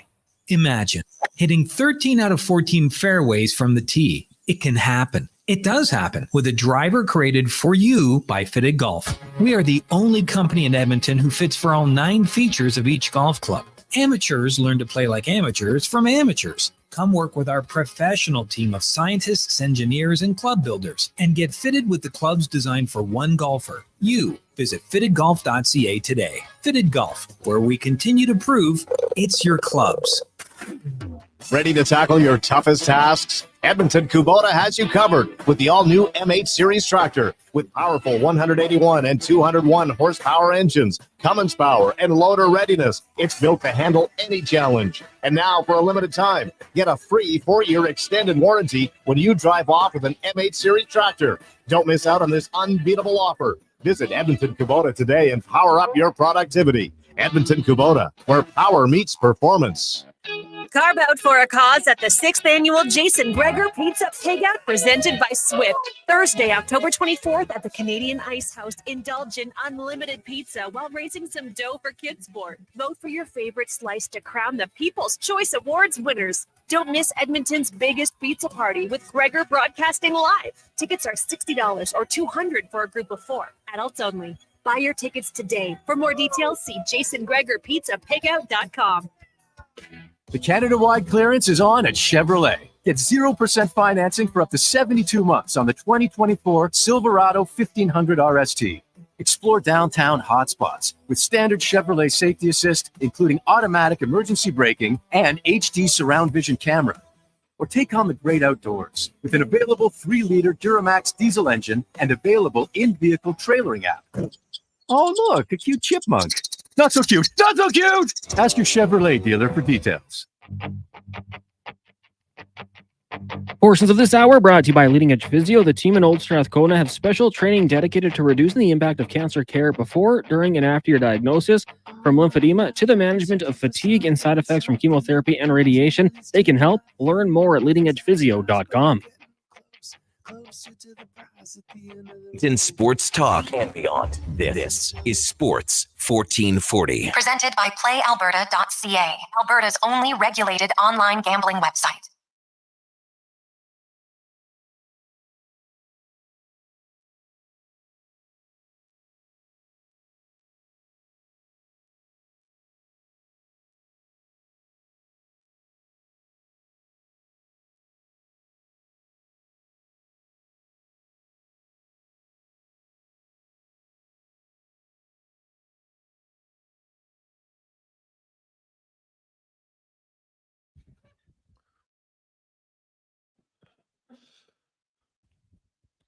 Rolling through a busy Tuesday. I love it. Just flying right by. How are you? Jason Gregor, Connor Halley with you on Sports 1440, Oilers Nation, YouTube, and Facebook. Big news today. The Edmonton Oilers and Brad Holland have parted ways. So he is no longer the assistant GM of the Edmonton Oilers. They did it 2 days before camp. Obviously, I guess they've had conversations and decided this was the best route. The press release says it was a mutual agreement. We got to see if that was actually the case. Sometimes they say it's mutual. Doesn't necessarily mean it's mutual, so we'll see. But either way, they'll be looking for another assistant GM, and maybe we'll have an announcement soon. Of course, there'll be medicals tomorrow for the vets, and then they'll be on the ice on Thursday. Let's get to our big guest of the day, brought to you by Silent Eye Sports and Entertainment. Innovative sports leader across the country with properties like the Seattle Thunderbirds, of course, the Spruce Grove Saints, Hockey Super League, now the Female Super League, and more. That is Silent Eye Sports and Entertainment. As we welcome in from SiriusXM, our weekly Tuesday guest, Dave McCarthy. Davey, my man, how you doing? Well, I'm good, Gregor. What's going on, buddy? Ooh, you know what? We're just We're getting set. Season's almost here. There's obviously there's the Dakota Joshua news today with the testicular cancer, and hope he's doing okay. We saw Phil Kessel have this many years ago as a member of the Coyotes back then, and you know what, ended up having a really long career. So, or was it Boston? Boston Coyotes. But you look at Vancouver, and you throw in Demko and now Dakota Joshua. Those are two pretty key pieces that might not be ready to start the season for them. Well, not only Thatcher Demko, but Artur Shilov's immediate ability to play is in somewhat of a degree of question as well. So, yeah, they're missing a handful of quality players, and with two of those being between the pipes. We talked about it a little while ago, I think you and I, Gregor, that, man, Vancouver's goaltending is in flux right now. And, I think that's going to be a good division in the Pacific. I think Edmonton's going to be obviously a really good team. I think Vegas is going to be a good team. There's some other teams that are looking to make a step there. If Vancouver digs themselves a hole early, that's never ideal. So, yeah, the Canucks are a team that you have to wonder about right now in the early going, especially with the uncertainty with their goaltending. And, we'll probably get a better idea as to what the future of those guys is as training camp opens up tomorrow. But, yeah, some question marks in Vancouver to be sure. Ilya Sorokin and the New York Islanders. We had Kevin Woodley on earlier. Now, Varlamov's been great the last few seasons. Yeah. However, Sorokin now, depending on this surgery, we saw with Vasilevsky, he was out a lot longer than some people thought. Mm-hmm. Tampa was still able to get to the playoffs, but the Islanders aren't Tampa Bay. And I know that Sorokin down the stretch wasn't playing and maybe didn't have the year that he wanted, maybe because he was playing nicked up with this. But I'm very curious about in a tight division where you're kind of one of those middling teams, if all of a sudden Sorokin's not there and you got to rely on Varlamov, I just wonder how much of a workload he can handle. Well, that is the thing. I mean, he's not a spring chicken either, right? Like he's getting up into his mid-30s. So the thing is with the Islanders, he's the guy that kind of took over the number one job down the stretch. Like essentially when Patrick Waugh got to New York last year was when Varlamov took over the main role. I think largely because Sorokin's game was just not at a level that it needs to be at. And, I think it's tough when you're a goalie and you look to your right and you see your head coach and you see one of the greatest goalies, if not the greatest goalie of all time. And when you're struggling, I wonder if that inspires confidence or if it can make you even a little bit more tense because you're thinking like, this guy's probably looking at me being like, you're killing me here, man. I could have stopped that today. So, look, coming into the year, I think the Islanders were hoping that Sorokin could return to the level that he had been at in the past. They're certainly expecting him to, and they require him to when he gets back in the lineup because he signed a big ticket, and he needs to live up to it. But in the meantime, again, we'll get a better idea, I think, tomorrow of how long he's expected to be out. If it's 6 weeks, I think Varlamov can probably handle that. If it's 2.5, round about Christmas time, then you start to get a little bit concerned. So that's absolutely another question mark because I think that Metro division, there's going to be a lot of teams that are going to be battling. I think the Devils, the Rangers, you can put in pen for playoff spots, but after that, I think the Capitals are right there. I really love their offseason. They did a lot to improve their team, not for the long term, but for the short term, the next 2 years or so. I could see them finishing third in this division. The Islanders are in that mix. The Hurricanes are in that mix, albeit I think they got worse in the offseason. So I think there could be some regression there. But the point being is that Washington, Carolina, the Islanders, the Penguins, even the Flyers, I think there's like 5 teams battling for maybe 3 spots. And you're going to have to get out to a good start because I think the point being is that while a lot of those teams are in the mix right now, if any one of them digs themselves a deep hole in the early going, I don't think any of them are good enough to dig out from it, which means they need to keep pace early on in the season. Dave McCarthy from SiriusXM joins us. We saw Lucas Raymond get his deal. They got Bergen done in Detroit. There's really just Mo Seider left. Steve Yzerman says they're close. What's your best guess? Is it going to start with a 10 or do they get him with a 9? Mo Seider at 10? It depends on the length of the deal. I would assume they're looking for 8 years. Seems like just about everybody signs 8 years coming out of entry level, except if you play in Toronto. So, with that being the case, I think they look at where Cale Makar is, and shockingly, he didn't sign his deal all that long ago. 2 years ago? Mm-hmm. And his deal starts with a 9. And I don't think Mo Seider's been as good as Cale Makar was prior to him signing his deal, and it's not too far down the road. I think they look at him and say, "Come on, like we can't go 10 right now." I don't think he's pushed the envelope beyond where Cale Makar, like, in order to go beyond Cale Makar in this short period of time between him signing his deal and now Mo Seider's deal coming up. Like, you need to be at his level, or close to it, to surpass it. I don't think he's been at that level. I think he's I think he's a really good defenseman, Jason. But man, 9 times 8, shouldn't that get it done?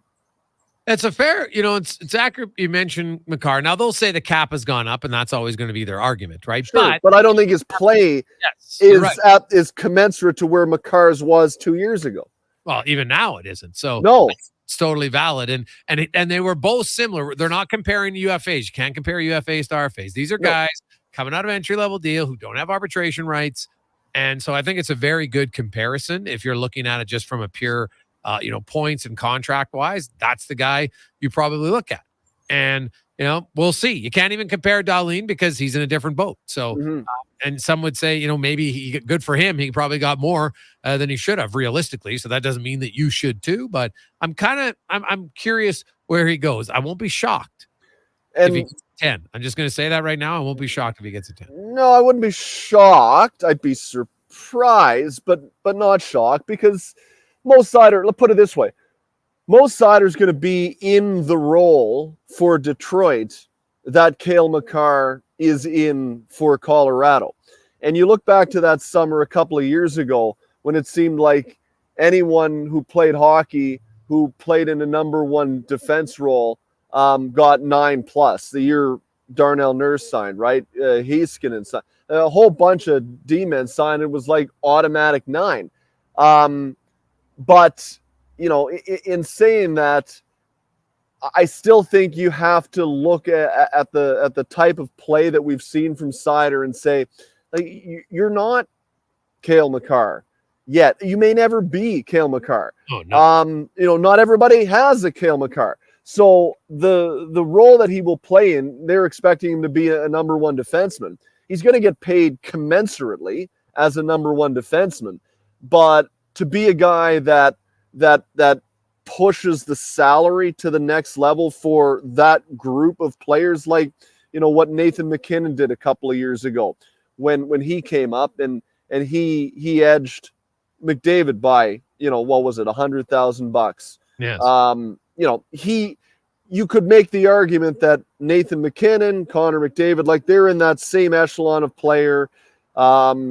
Nate's right there, and it makes sense for him to push the salary a little bit. And then Matthews comes up, and he shoots it in the net 60 times every year, so it made sense for him to push the salary a little bit. And then Leon comes up, and now he pushes the salary a little bit. Those are all guys where you can make that argument. I don't think you can make that argument that Seider is at a level where he is good enough to push the salary to the next level, come in around it, but I don't think he's at the level to push the salary to the next level. Dave McCarthy from Sirius XM joins us. You look at that Atlantic Division, Dave, and Florida, Tampa, Boston, Toronto, they've all been really good. Then there's Ottawa and Detroit and Buffalo and Montreal, and 4 teams that are hoping to get in. Out of those bottom 4, Detroit, Ottawa, Montreal, and Buffalo, which team do you think has the best chance to either make the playoffs or move it above one of those top 4 teams? Buffalo. I think they suffered from a little bit of New Jersey Devilitis last year, and I'll make my point here.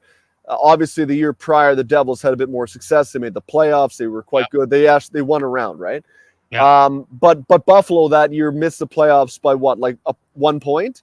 Yeah. And I remember talking to Owen Power this time last year, at the end of August, and I asked him, we're right there. Something else breaks your way, you guys get in.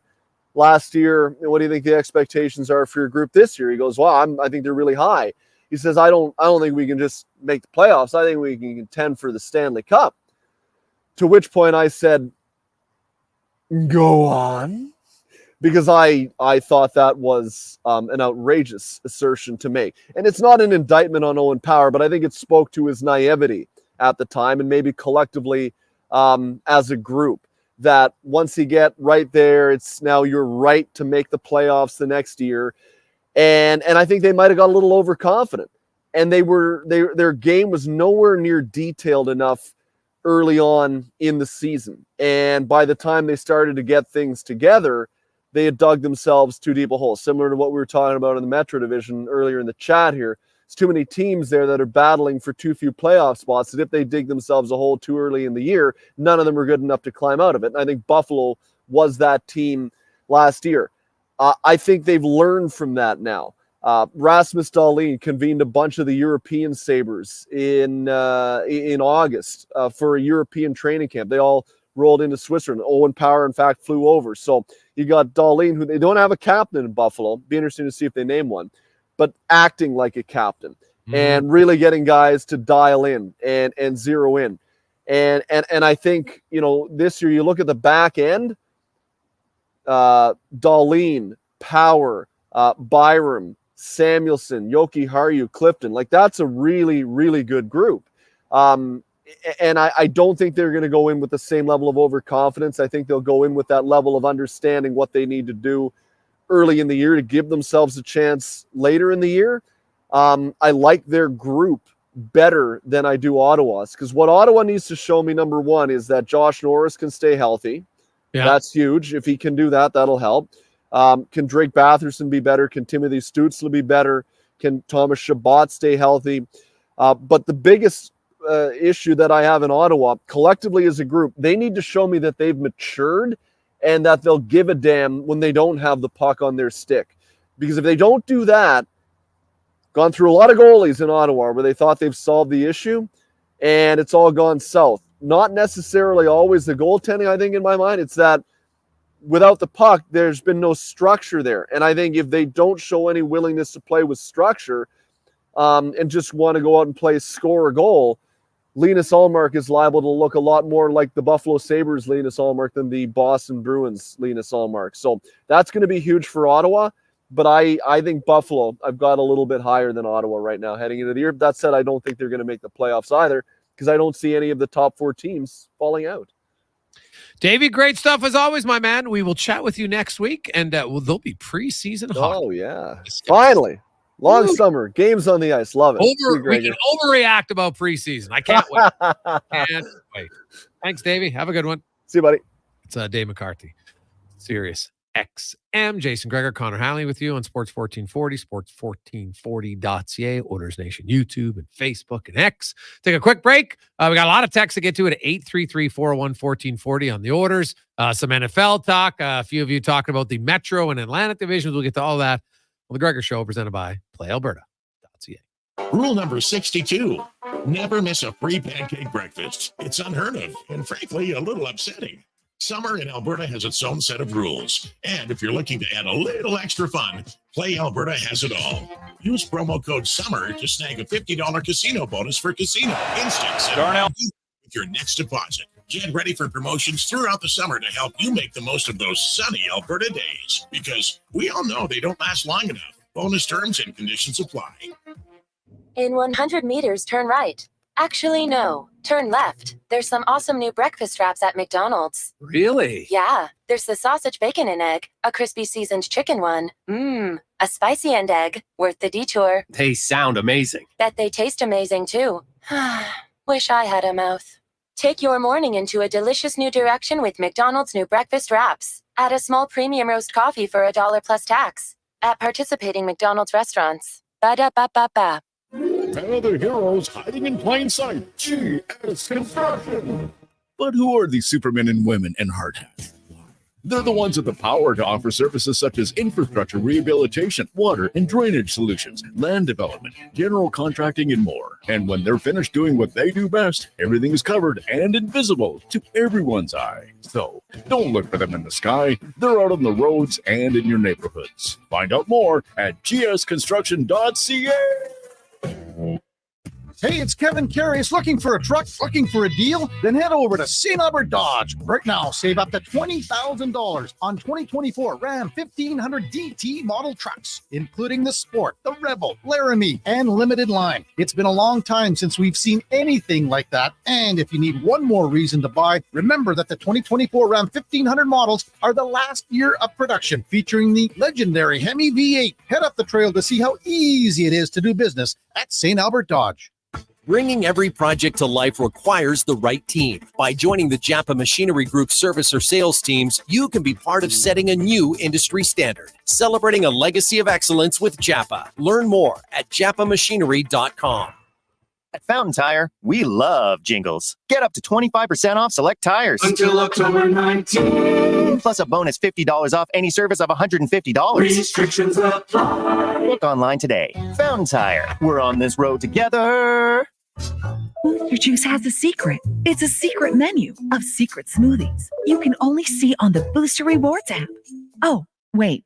Guess it's not a secret anymore. Visit any Booster Juice and ask for the Go Mango, the Ocean's Tide, the Berry Bloom, the Raspberry Rapture, or the Strawberry Dip. Made with strawberries, chocolate almond beverage, bananas, and vanilla frozen yogurt. The secret's out. Tell anyone you want. Find the exclusive secret smoothie menu on the Booster Rewards app and sneak into a Booster Juice near you.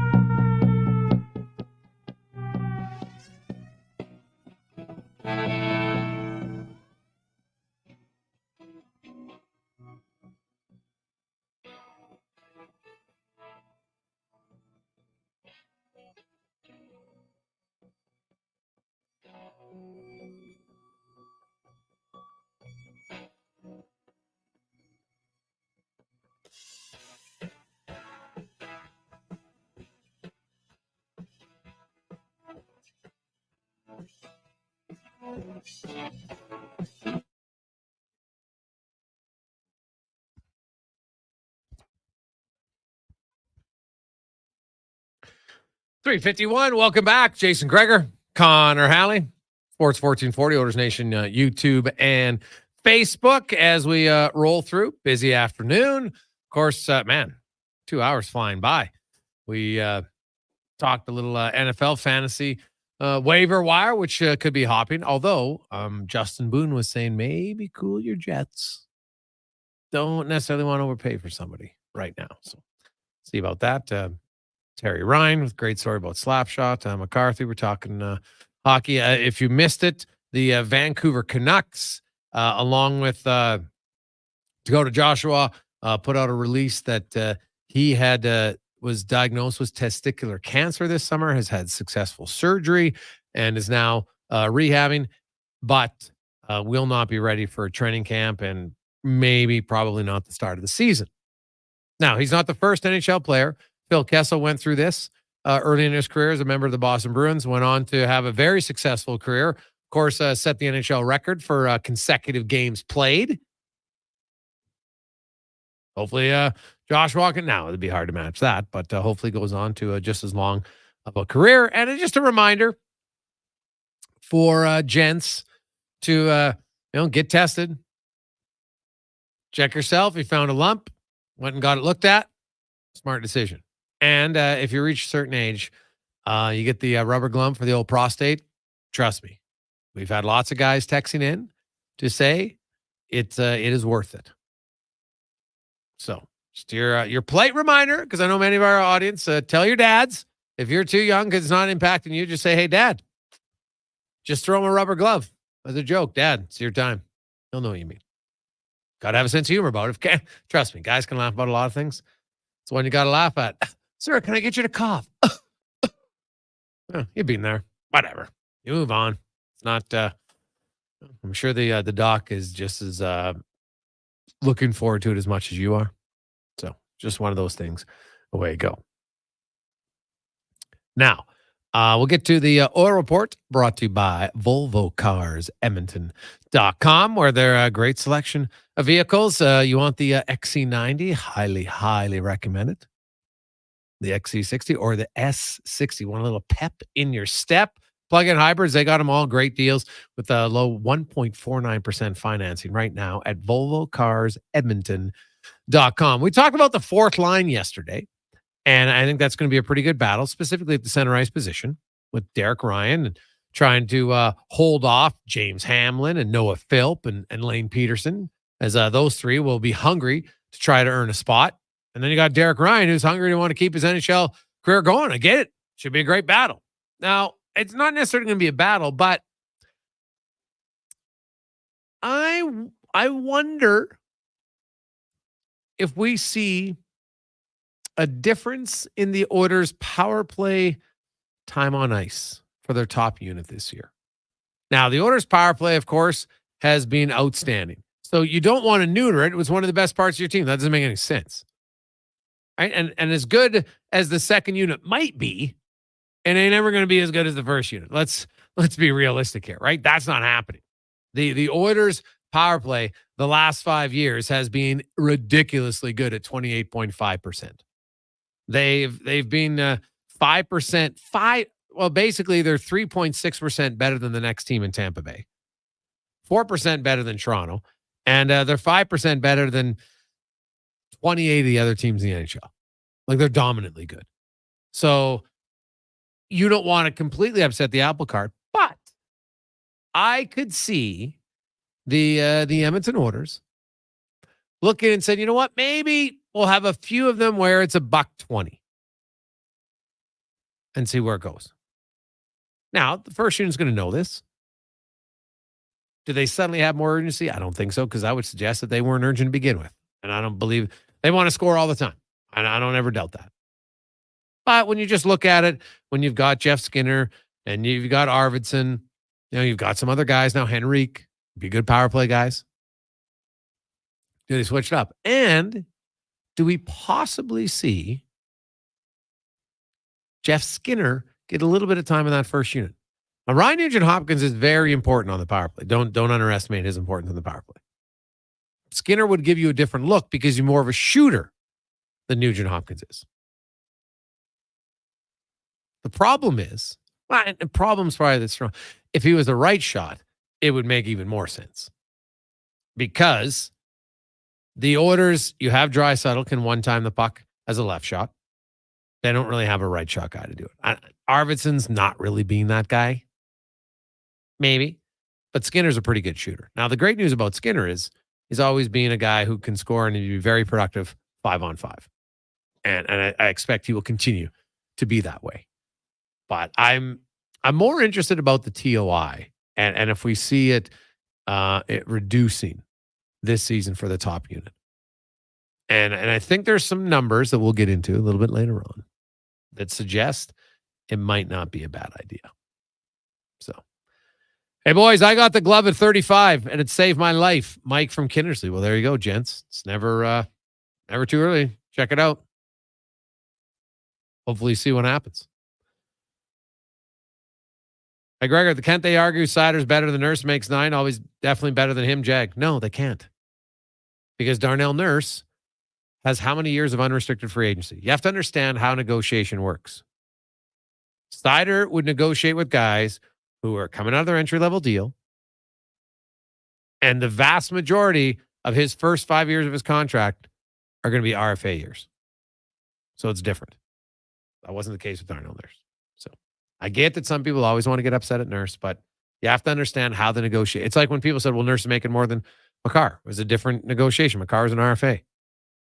Nurse is 1 year from pending unrestricted free agency. So you're buying UFA years. And more often than not, you pay more. That's just how it is. That's not my rule. That's just what the negotiators and the agents and everybody, that's what they look at. So you always got to keep in mind. The Brad Holland, they announced it as a mutual parting of the ways, and very much could be. But like it's like a breakup. Is it 50-50 mutual? Somebody's got to initiate it. Even if the other party, after thinking about it's like, well, okay, maybe not a bad idea. Now, mutual parting of the ways, I'm guessing Brad Holland's still going to get paid out the final year of his deal. So it's a little bit different than a breakup in real life. So, but, like when people say it's mutual, I've always, how often is it like, do you sit down and two people look at each other? This isn't working. I was just about to say the same thing. Now, maybe there's the odd time. But usually someone has to initiate. Now, maybe you come around to the idea and you're like, hey, I'm back on the market, baby. This is good. Sure. But, Brad Holland's been around the league for a while, right? Obviously, you have contacts, and a lot of it's who you know. And so because he'll still have a year of pay, it's not like he's going to have to rush and jump into something, but he'll have the opportunity to be, I guess, a free agent and talk to people and see where he lands. I won't be surprised to see him back in the NHL very soon with someone else. What does that mean for the Oilers? Well, you know what? He did a lot of scouting, so it is one less body. And under Jeff Jackson, they've talked about they don't want to get thinner. If anything, they want to get thicker. So I would not be surprised if you see a replacement or at least another body in the scouting department announced fairly soon for the organization. Because every time you lose a set of eyes, that's just more views that you don't have, and you're getting feedback and scouting reports from people. And I don't think you want to do that. If your organization's proactive, which I expect the Oilers are, and they have been lately, I would think they would have a replacement sooner than later. And I know the announcement came down today, but this is probably being in the works for a while. So there you go. Canuck fans, you might want to be in Vancouver on Friday, October 11th. Alex Edler's coming back to town, is going to sign a one-day contract and officially retire from the NHL as a member of the Vancouver Canucks. And so they'll be honoring him that night on Friday, October 11th. And of course, the Philadelphia Flyers are in town. Pretty sure it's the next day. Yes, indeed, the 12th. So the Oilers' second game of the season, they'll be facing the Philadelphia Flyers, who are playing back-to-back. And I'm pretty sure, I got to double check, but I'm pretty sure the Oilers, when they play the Flames the next night, the Flames are also on the second half of a back-to-back. So 2 of their first 3 games. Now, the Oilers, one of those games, they're playing back-to-back themselves. So it's kind of an interesting start to the season for the Oilers. A 4-game homestand to start the year. 6 of their first 8 games of the season will be at home, and an opportunity for the Oilers to get off to a very good start. Hey guys, I agree the Oilers power play unit wants score goals, and based on the eye test, they've been on the ice for a minute and a half, going close 2 minutes. The difference between wanting and being able to score is too different. And that's exactly why the Oilers power play should play less than they currently play. From David. Well, it's not so much the eye test. We'll have to look at the actual numbers, and doesn't make a difference. And I can tell you, a few years ago when the Oilers set the record, they were scoring quite a few goals in the last 30 seconds of a power play. And so if you continue to score later on, I can see why you stay out there. Right? The other thing is Connor McDavid is a freak athlete. Him and Draisaitl, they're usually the 2 best guys conditioning on the Oilers.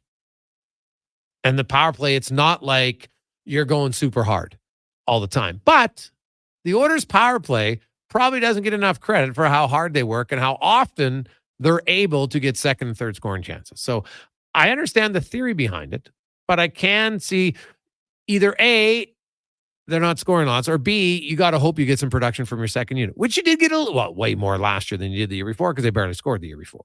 So I wonder if it's something you see during the regular season. I'm not saying you'll see it right off the top from game 1, but I won't be surprised if you see a slight reduction in the ice time in the first unit power play. Let's get to Connor Halley and a Sports 1440 update brought to you by Fountain Tire. This September, Fountain Tire is teamed up with Sports Central. Bikes for kids. If you got any old bikes that need some fixing up, well, you can donate them. Go to sports1440.ca. You can see all the locations. There's Fountain Tires. There's Sports Central. You can drop them off there Saturday between 10 and 3. The goal was to get to 1,000. 2 Saturdays in, we're on pace. 614 bikes donated so far. So great work. Keep it up this Saturday, Sports Central. This is a Sports 1440 update. Oilers, the president of hockey operations, Jeff Jackson, announcing today that the team and assistant GM Brad Holland agreeing to mutually part ways. Holland joined the Oilers as a scout in 2019, was evaluated to assistant GM in 2023, and the Dallas Stars agreeing to a 5-year, $26 million contract with Ford Esselendel. Canucks forward Dakota Joshua announcing he's recovering from testicular cancer. In a statement shared by the team, Joshua wrote that doctors discovered a lump earlier this summer and were successfully able to remove the tumor. The 28-year-old from Michigan says he plans on returning to play as soon as possible and is working hard every day to rejoin his teammates. Major League Baseball Blue Jays in action tonight. They will take on the Texas Rangers. First pitch about 2 hours away. You also got the Dodgers in Miami. Cards up against the Reds, and the Giants taking on the Orioles. Coming up in Hour 3 of the Jason Gregor Show. Very special guest coming up next, plus Jason Strudwick and 5 questions. I'm Connor Halley. This has been a Sports 1440 update. Sports 1440, Stingray radio station. CKJR broadcasts from West Edmonton Mall and Wetaskiwin. Download the free Stingray music app and listen wherever you go. Something just worked together. Sticks and pucks, cleats and AstroTurf. Your love for the game and Papa John's passion for better ingredients, better pizza. Nothing pairs with the game like Papa John's. Crafted with signature sauce, toppings, and original fresh dough. They're the champion of pizza. And now you're the champion of winning deals. Just order at papajohns.ca. Use promo code SPORTS20 and score 20% off any regular menu price order. Better ingredients, better pizza. Papa John's. That's SPORTS20. Silent Rides is one of Alberta's premier bus charter companies with state-of-the-art motor coaches. We provide our customers with the safest and most reliable ground transportation. Our seatbelt-equipped buses have become the preferred carrier for many local sports teams, tours, corporate outings, and other various travel across Western Canada. For more information and to request a quote, contact Ted Nakamura at 780-940-0880 or visit silentrides.ca. Legacy Heating and Cooling is your supplier of maximum comfort, bringing you the cool AC you need. You just have to call Legacy. Call Legacy for comfort at night when the hot air suffocates you. Call Legacy. Call Legacy for comfort in your wallet with no payments or interest for 1 year. Call Legacy. Call Legacy. You deserve comfort. Cool off today with AC from Legacy Heating and Cooling.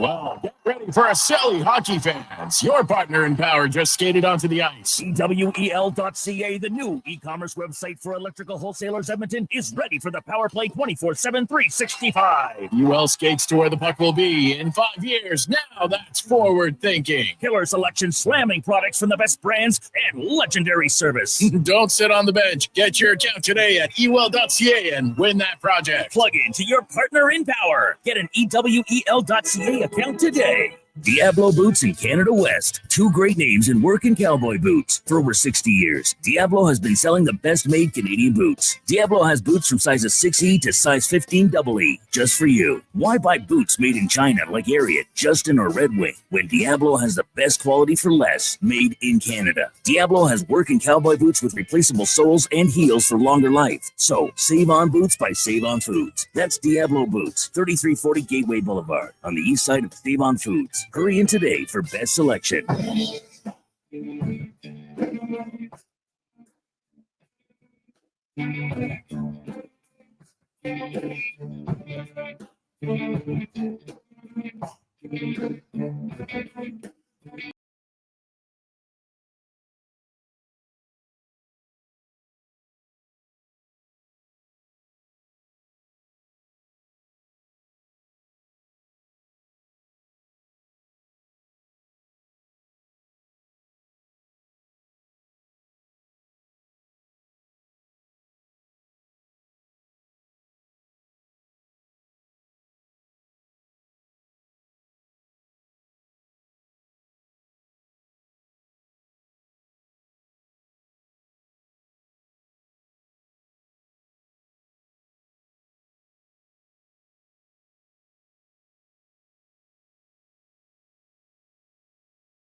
Just after 4 o'clock.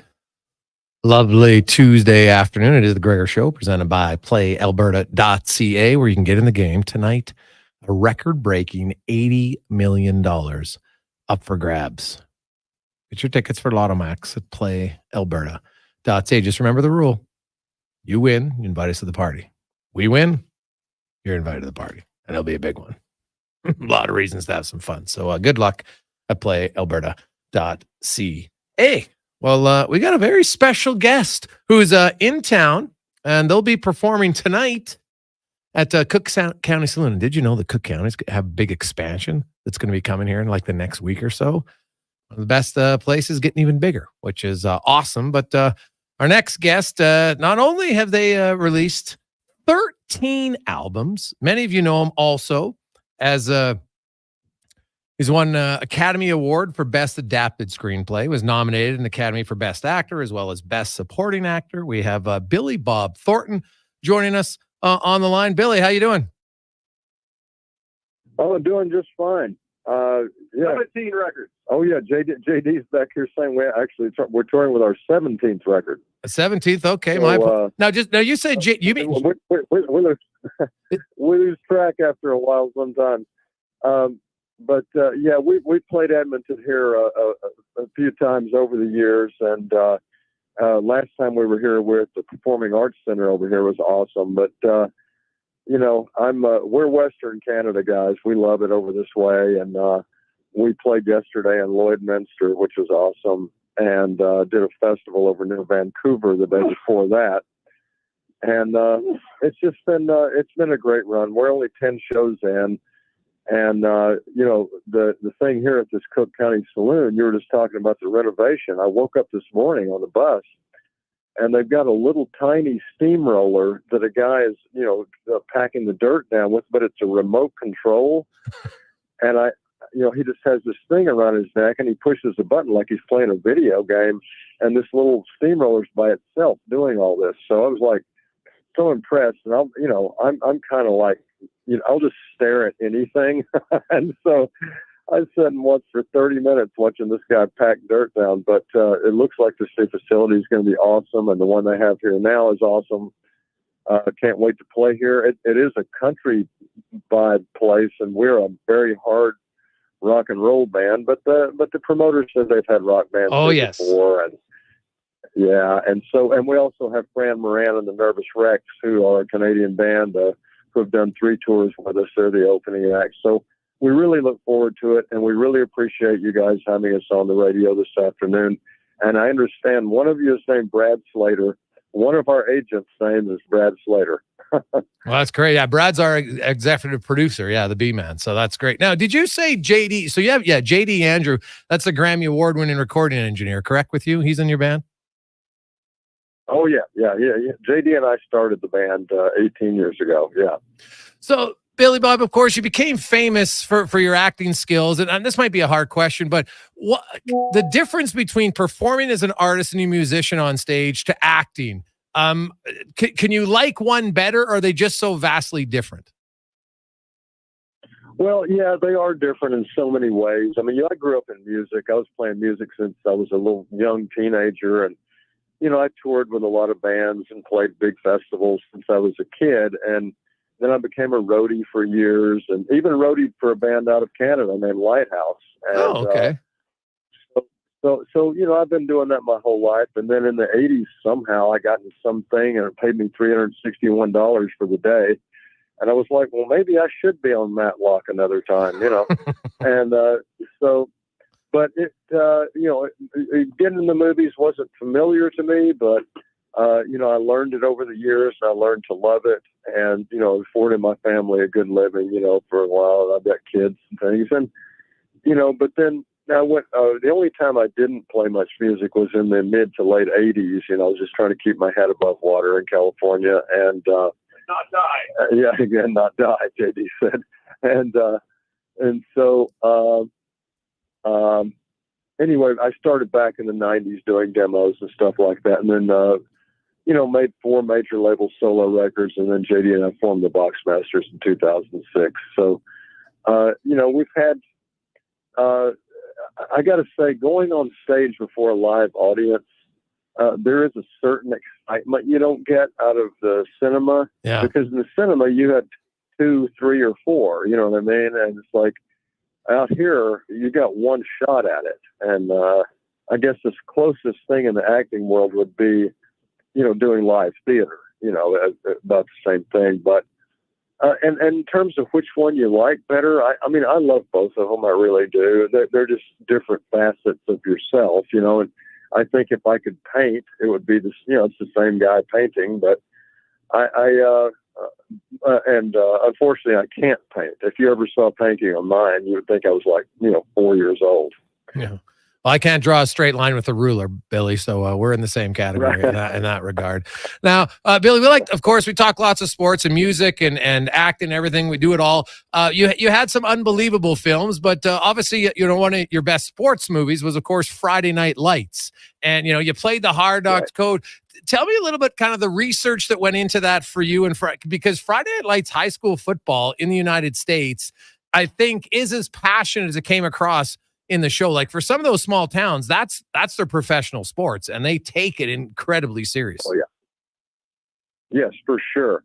And that field, that stadium out there in Odessa, Texas, Permian Stadium, it looks like a college stadium. It does. I mean, that's how seriously they take it. And you know, and Odessa is not exactly a metropolitan area like Dallas or Houston or somewhere.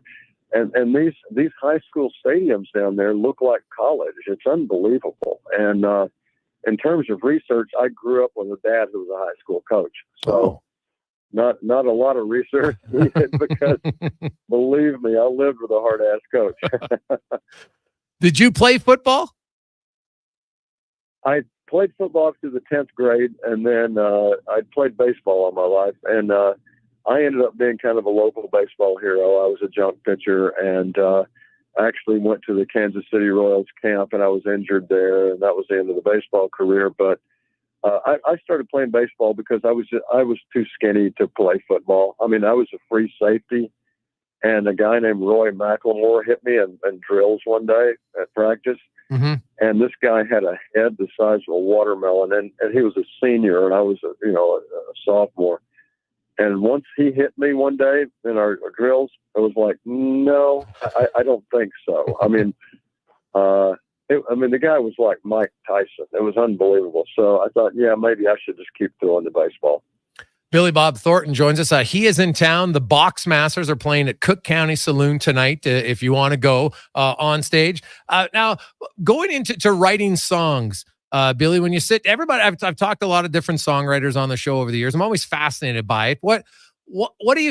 How does it work for you? And, you know, how many songs have you written when you collaborate with others? Kind of, how does it go with the Box Masters? Are you writing most of the stuff? Who's doing the writing, and how long does it normally take you to get a song?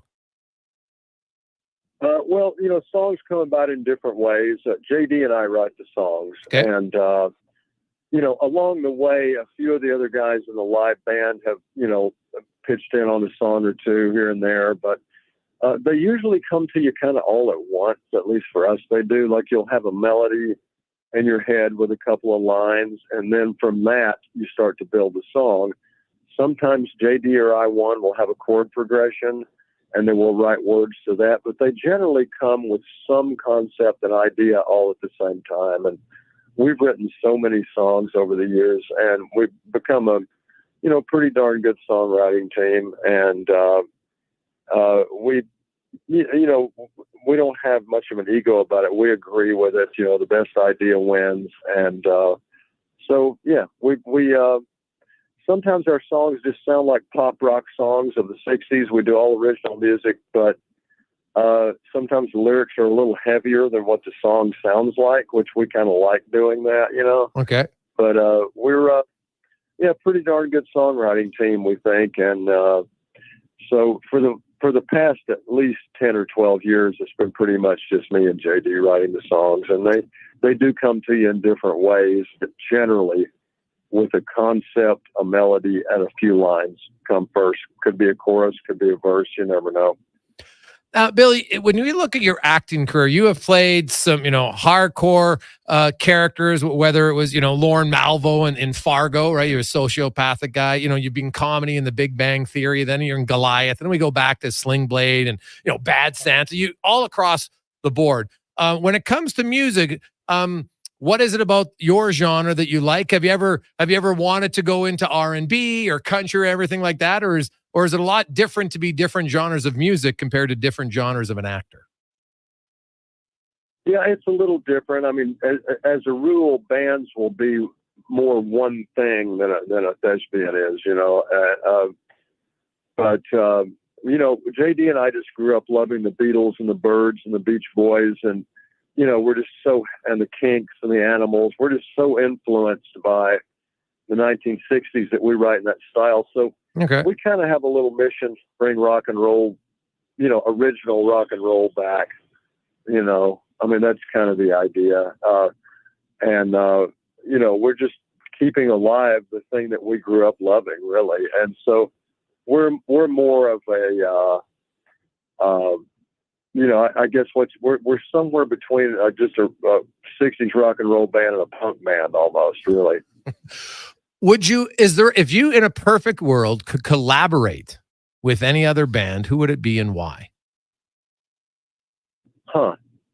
That's a good question, and one we don't get asked so often. Well, I mean, I think it would probably be good for us to, as a band, collaborate with another band that's doing the same kind of thing we're doing, But there aren't that many out there. There's a band out there in Memphis, Tennessee called Lucero. I really love that band, and not many people know about them. And they're a band that I always thought would fit great on a bill with us. But in terms of a songwriter, I was going to say Bob Dylan, but why the hell would Bob Dylan need us to collaborate with him? Hey, Bailey, don't sell yourself short. You never know until you ask. It's true. Yeah, probably. Yeah, JD just said Ray Davies of the Kinks. I think that would be awesome, and we would love to collaborate with Ronnie Wood of the Stones. He's a good friend of ours, and Ronnie kind of comes from the same fiber, and we know Ronnie very well and have worked with him a tiny bit. But I think he would be a great guy for us to collaborate with on something sometime. Billy Bob Thornton joins us in town tonight playing at Cook County, the Box Masters. Billy, for people who haven't seen you, they're like, you know what, I just like live music. I want to come down tonight. What can they expect when you step on the stage? We're a loud rock and roll band that plays original music. We're doing a pretty exciting show, and when we try to connect with the audience quite a bit, we're not one of those bands who just turns our backs and does our thing. I mean, we like to really talk to the audience, connect with them and everything. And we love people to be down front, and not be shy. I mean, we've sold out pretty much every place on this tour. We're, like I said, 10 shows in, and the audiences have been great. And I just want to, this disclaimer here is that Cook County is, for the most part, a country music place. And we just like to let people know that we are a loud rock and roll band. So they know what they expect when they get here, so we're not disappointing anybody. And, we try to, no matter what type of audience it is we play the same show every time. And, we love our audiences, and hopefully, by the end of the show, at least we can pull them in if they aren't familiar with us, No, that's fair. And I think people who like live music, and the venue at Cook County is great. I don't know if you've performed there or not before, but it's a great big stage. So you got lots of room, a little bit of sunken dance floor right in front of you. So you'll have people right up close, as you said. So that part of it should work out really well for you. Billy, with all this, you've been singing and writing songs and doing movies pretty much all at the same time, other than the 80s you mentioned for a short bit. Do you have any other TVs or movies that you're looking at doing here in the near future? Well, funny you should ask. I have one thing, mainly these days I tour and make records with the band, but, I try once a year to do something, or at least every other year. And I just finished the thing with Taylor Sheridan for Paramount called Landman. Okay. And it's kind of talk about here because we are in Edmonton, and we heard you guys in the break before we got on with you talking about the Oilers and about hockey and everything. And so I know this is an oil area, and so this thing, Landman, it's a 10-part series for Paramount that Taylor Sheridan wrote and produced, and he's the guy who did Yellowstone and all that. And this is about the oil business in Texas. Oh, and it's about the ins and outs, the ups and downs, all the people who are affected, the good parts, the bad parts. It's a pretty interesting show, and I think people up here will really respond to it.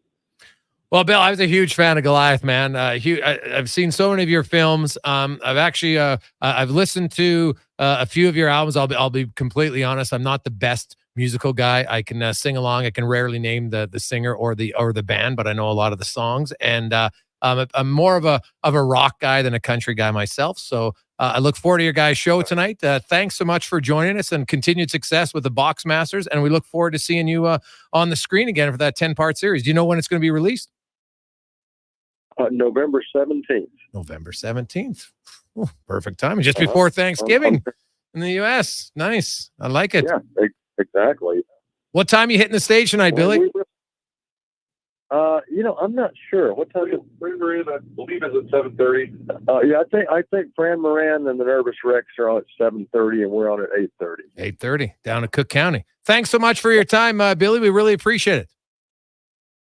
Well, thank you so much for having us on, and we really appreciate your support. Thank you so much, man. There you go. That's Billy Bob Thornton, of course, with Grammy Award-winning recording engineer J.D. Andrew. The Box Masters tonight. If you're looking for a little live music venue, get down to Cook County. It's a great venue. Been there for many nights just part of it. I've seen lots of different bands. And really, it doesn't matter. I've been there when they've had. Who was it that was?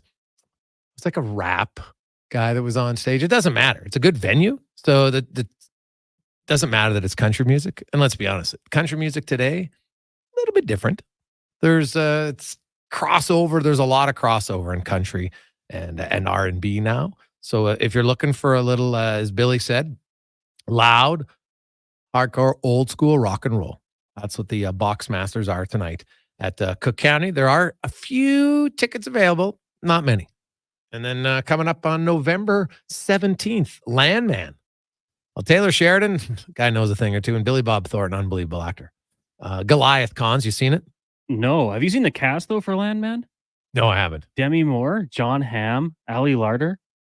That's pretty big time. But no, I haven't seen Goliath yet. Okay, well, Goliath is quite good.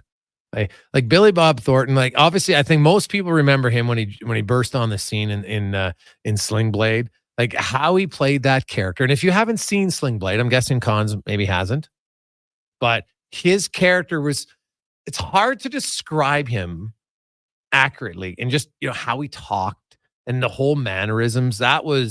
It was great. I thought he was great. Like he portrayed the coach so well in Friday Night Lights. Like you just couldn't stand him, but that's how it was. Like you have some coaches who were just over the top, wanted kids, whatever, take some freezing, get in there and play. I don't care. I think he didn't care about the players. So, and remember when he was in, he was the guy in The Big Bang Theory when he would get overly turned on the minute someone touched him, a female, didn't matter where. And so it was quite comical. So there you go. Billy Bob Thornton in town tonight. Good job, Slater. Brad Slater working on that one today. I like it. We'll come back. Jason Strudwick. Maybe Struds will show down. He's always wanted a musical career. Maybe it could start tonight. The Box Masters. We'll find out next on the Gregor Show, presented by PlayAlberta.ca. Rule number 41. Never challenge a goose in the Bow Valley. They run this town, and they know it. Summer in Alberta has its own set of rules. And if you're looking to add a little extra fun, Play Alberta has it all. Use promo code SUMMER to snag a $50 casino bonus for casino, instants, and live dealer with your next deposit. Get ready for promotions throughout the summer to help you make the most of those sunny Alberta days. Because we all know they don't last long enough. Bonus terms and conditions apply. Some things just work together. Sticks and pucks, cleats and AstroTurf. your love for the game, and Papa John's passion for better ingredients, better pizza. Nothing pairs with the game like Papa John's. Crafted with signature sauce, toppings, and original fresh dough. They're the champion of pizza. And now you're the champion of winning deals. Just order at papajohns.ca. Use promo code SPORTS20 and score 20% off any regular menu price order. Better ingredients, better pizza. Papa John's. That's SPORTS20. Mr. Rooter goes for a fall stroll. Ah, the beauty of fall. These leaves are crunchier than that calcified shower head I replaced this morning. And the earthy yellow, oranges, and browns are as colorful as the wad of hair I pulled out of the shower drain. Ugh, Mr. Rooter, can we talk about something else? Well, I'm sorry. I didn't realize you didn't like fall. You look about as sour as the sewer line I unclogged yesterday. For a plumber you'll truly fall for. Call Mr. Rooter. It's the final week of the Bricks famous tent sale, and everything must go. Take up to 70% off clearance items in the tent and store, and find amazing deals in every other department before it's too late. Take up to $1,400 off sectionals, up to 25% off bedroom dining furniture, and up to 50% off mattresses. Hurry in while the tents are still up and the prices are down. Some exclusions apply. See in-store for details. The Brick, saving you more. Neither snow nor rain nor heat nor gloom of night stays these fine folks from the swift completion of their appointed work, or something like that. They're the fine folks at GS Construction, and they do like to do their job, which could be infrastructure rehabilitation, water and drainage solutions, land development, general contracting, and dedicated maintenance and emergency repairs. Interested in working for such a fine outfit? GS Construction is always on the lookout for great workers. Find out more at gsconstruction.ca. Michelle and Colette are sisters. Sisters who don't agree on much, especially when it comes to which hockey team is the best. Edmonton is the best, baby. Vancouver's number one. Even when it comes to meat snacks from Wilhawks. I love the Herrenschwiener. The ham sausage rules. But they will agree. Wilhawk beef jerky is the best. It might just be the only thing Alberta hockey fans can agree on. Pick up some Wilhawk beef jerky today, because you don't win friends with salad. They say at any given moment, only 7% of people are looking for a car, and that 7% notices advertising for cars. Everyone else, 93%, doesn't even hear it. So this ad is just for the 93% who aren't going to really notice any car ads right now anyway. Hey, it's Scott here from Sherwood and St. Albert Dodge, and I hope you, yes you, the person listening right now, I hope you have a great day. Anyway, that's it. I'm done. If you change your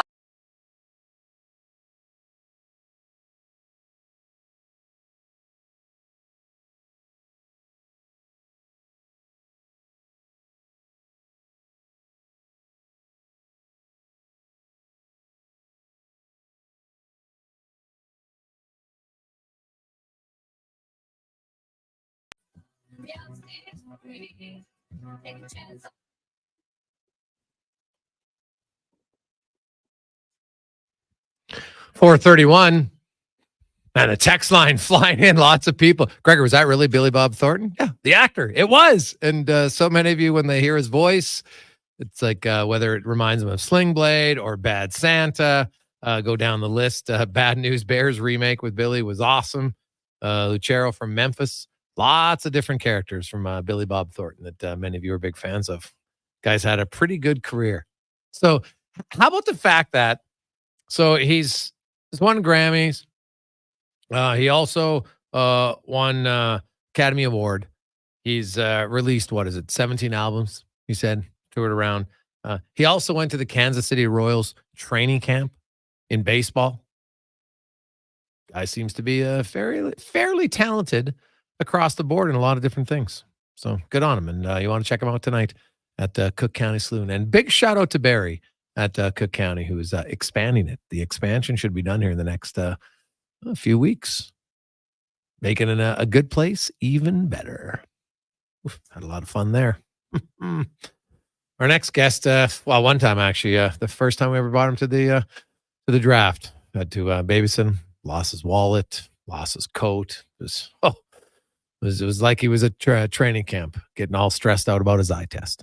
As we welcome, let's get to Struds on now. Brought to you by Action Electrical. Take action on your savings. Whether you need Solar for either your residence or commercial building. They can help you out. actionelectrical.net.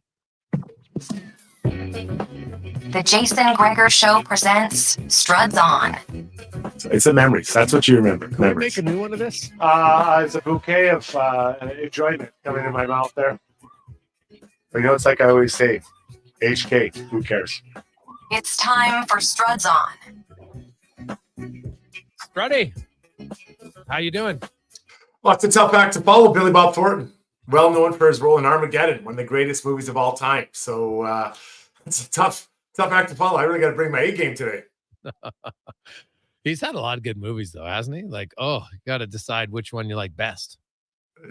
Yeah. I mean, I like him. I think he's a good actor. Obviously, I'm not too familiar with his music, but unless he's been in ABBA, I don't think I know him too well. But just as far as the actor, he can play a lot of different roles, right? A variety of roles. I think he's got quite a mix of different things he can do during a movie. Oh yeah, 100%. And I know you've talked about it. We had some laughs a while ago. You talking about the stress you had at the one time here in Edmonton. You thought for a day maybe you couldn't see or whatever. But it you know what, guys come in, they're in good shape, but there's always a little bit of extra stress, I would think, on medical day. Even though you work out, right? You're in great shape and everything, but still you get in there. You're like, well, I want to make sure I show well. Right. So, because you don't want to let maybe the stress or the anxiety not have a good showing, because not that it matters, but it kind of matters where you rank, right? Amongst the veteran guys, if you come in and you don't want to be like 15th in cardio, do you? Well, that's it. I think that the biggest stress you feel, stress may not work, but there's competition. You want to rank well in what you're doing, right? And you want to show well to other guys and show that you've put time in the summers. There's nothing worse than going to training camp and seeing one of your teammates' results and they didn't do much or didn't do enough, maybe, right? So I think that's the big thing. So I actually never really stressed out about the workout so much. I mean, the doctor part, that was still stressful, but at the workout part, because I knew I'd put the time in, and I put my work in and you're ready. If you do that, you're going to be fine, and because you have a plan, you work through it. But if you haven't done it, that's where guys start feeling stressed. And then the guys that haven't done it many times, or maybe trying to make the team, that's when they really do feel stressed, early in their career. Which one of the tests did you find the hardest?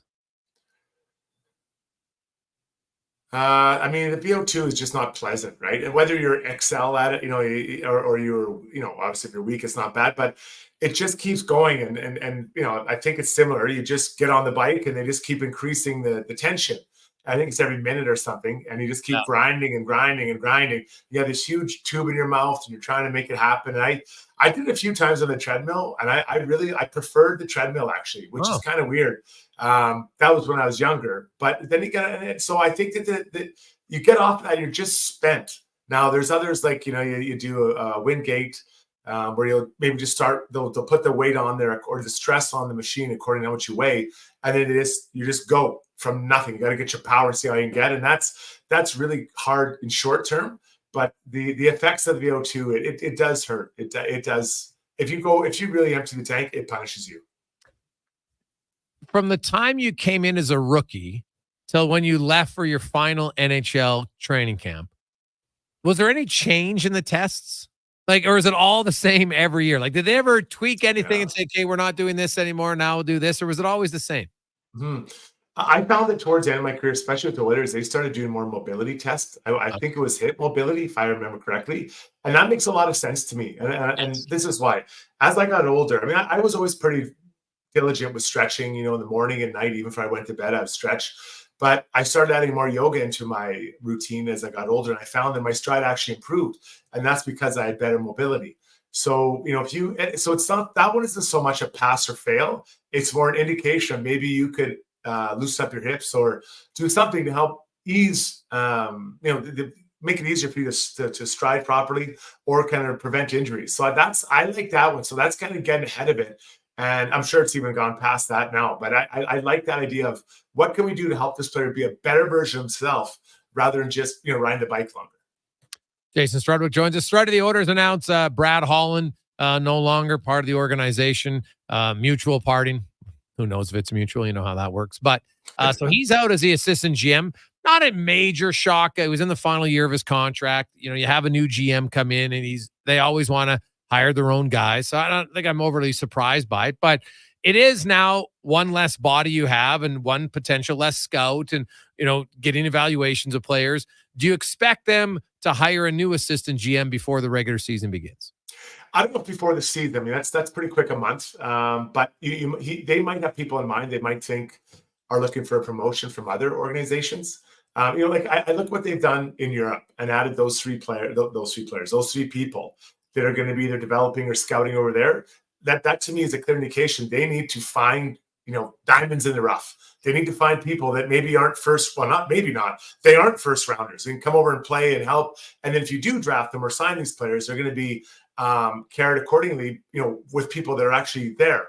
It doesn't do a lot of good to have a development coach in Edmonton when your player is playing in Finland, right? You may see him once a year. So, going back to your GM question, I'm sure they have ideas who they want. And then more importantly, what they need, like what is the fit? What do they need in this situation? Is it someone to do a deeper dive into those types of players I just talked about? Or is it more on the NHL side? Is it more on the minor side? Is it the scouting, whatever? I think that between Jackson and Stan, they probably have a clearer idea of what they need specifically for that role, that type of person, not just, hey, I'm bringing a buddy in because, he needs a paycheck. Yeah, 100%. So you look at the orders, Struddy, and we talked about the fourth line center position on the show yesterday. When I look at the forward spots, I think that's the most obvious one with the potential for an incumbent to be beat out. I still think he's the favorite in Derek Ryan, but you got James Hamlin, you got Lane Peterson, and then there's the big wild card in Noah Philp, who's 6'3", and I know they really liked him down the stretch in 2 years ago. Now he's had a full season off, but he's not recovering from an injury. What do you make of that? It's a unique situation, right? He just needed to step away from the game, but physically he should come into camp. There shouldn't be like a Connor Brown situation that we saw last year where it took him a lot of time to get back up to speed. If you had to rank Hamlin, Peterson, and Philp, which one do you give the best chance to potentially, push Ryan for that fourth line center spot? I honestly think that, it's probably Hamlin because he's been there. He's already had it. But I think the unknown of Philip is probably the guy that you're looking at, right? Like I think he's probably going to have to start. He hasn't played in a year. He's probably going to have to start in the minors. But if I'm him, I'm coming in here to make some noise and to really assert myself and show what I can do. So that means you might have to take a few chances, right? Not as far as offensively, but the way that you go out there, you present yourself and play maybe out of your comfort zone, a little more physical, a little bit, more intense when you're blocking shots or winning faceoffs or defensively, whatever it is, to show what you can do. Just coming and just blending in isn't the recipe. You have to show what you can do and stand out, catch people's eyes. So I think he's probably got, over the course of the year, the chance to play much because of the size and what they knew of him before. But I think Hamlin, just because they know him, and I think we can predict what Hamlin's going to give this team. The others, not so clear. Yeah. You know what? Now he's a lefty, so I wonder if that impacts it because they like a right shot. Right shot, but more so a right shot for face-off. So I wonder how that impacts it. And the position best, Struddy, is defense. Now Darnell Nurse has been skating, but they're going to take it slow with him early on, which he's a veteran guy. Whatever. If he's not ready for the start of the regular season, then it's an issue. But let's just assume he's ready. And there's Kulak and Ekholm, so you got the left side. Who do you like between Stetcher, Emberson, and Brown to be the second and third pair right defenseman? Do you know enough? Is Emberson too much of a wild card for you? Stetcher's closing in on 500 games, and then Brown's obviously the biggest, most physical guy. What do you look at those three? And do you see one as maybe the best possible fit for Nurse? When I look at them, I mean, I know two of them well enough to kind of feel very comfortable in saying what they are. I think that Josh Brown is your seventh guy, as I see it. I mean, I know I was him, in a lot of ways. We were very similar. So he can come in, he can pitch hit for a number of games. You probably don't want him playing 80 games. And he's got a nice contract. He's got some security. So I think it's a pretty fair comment. So I have him in outside of those other two. I have Stetcher beside Darnell Nurse because I know him. I know, and he knows the league. He knows what to expect. I think for Emberson, I want him to come in and you want to talk to him and feel comfortable. I think Kulak is pretty good at making other players comfortable beside him. He skates well. He covers a lot of space. He's a veteran. I'd probably start with Emberson beside Kulak. But I want to see it all in exhibition games. If Nurse does play some, I want to see Emberson beside him. Unlikely he's going to play enough for everyone to get a taste of the cookie. but I do want to get it out there. I want to have different opportunities for guys to see what they can do. But Stetcher is no one. The reality is, though, someone's going to have to really surprise us over the course of the year. Again, you can do it for 5, 6, 8 games. You can come in as a D-man and play that spot, but to do it for 80 and then go in for another 20 or 30 in the playoffs, that's a pretty big ask for 3 guys who haven't done it at that level, that deep in the playoffs in their careers. Yeah, well, I think the guys who start the season aren't going to be the guys who end the season in Edmonton. I think a trade deadline acquisition is pretty much a guarantee for the right side. Looking at the penalty kill, Struds, Cece's gone, Desharnais's gone. So that's your top 2 guys on your right side because Bouchard didn't really kill penalties. So now you killed penalties. As a lefty, if Kulak moves over, is it that much of a big change on the penalty kill, or is it even bigger deal on the penalty kill because when you're going to win puck battles in that right corner, you're on your back end?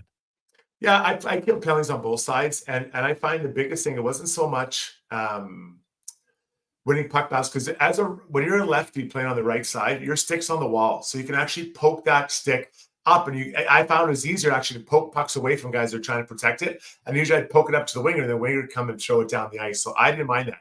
The challenge is when you do get the puck, you're on your backhand. So you better have a very confident backhand to go from your goal line to think you're going to airmail that thing all the way down the ice. Whereas when in your strong side, you get it and you can whip it hard with your on your forehand. Now the one advantage on your offside is you can rim it the long ways, but that's a pretty long rim, although you're on your forehand, so you can hammer it. So that was the one challenge. I don't think penalty kill wise, it really matters which side you play. Okay. The combination of players does. So Darren and CC out. I don't really need Bouchard killing penalties. I know he probably will, but I don't want him there because you got to spread the ice time around. This seems to be something Chris Knobloch is trying to do. Everyone gets their beak wet. Everyone plays. So that leaves Nurse, that leaves Ekholm, that leaves Kulak, and then you got to find someone else. So talk about opportunity in preseason for the 3 guys we just talked about. A huge opportunity. So when you get a chance to go out there, well, first off, it starts in the meeting in the morning because they will have meetings, in preseason. They'll still talk about the other teams trying to do, but more about what you're trying to do.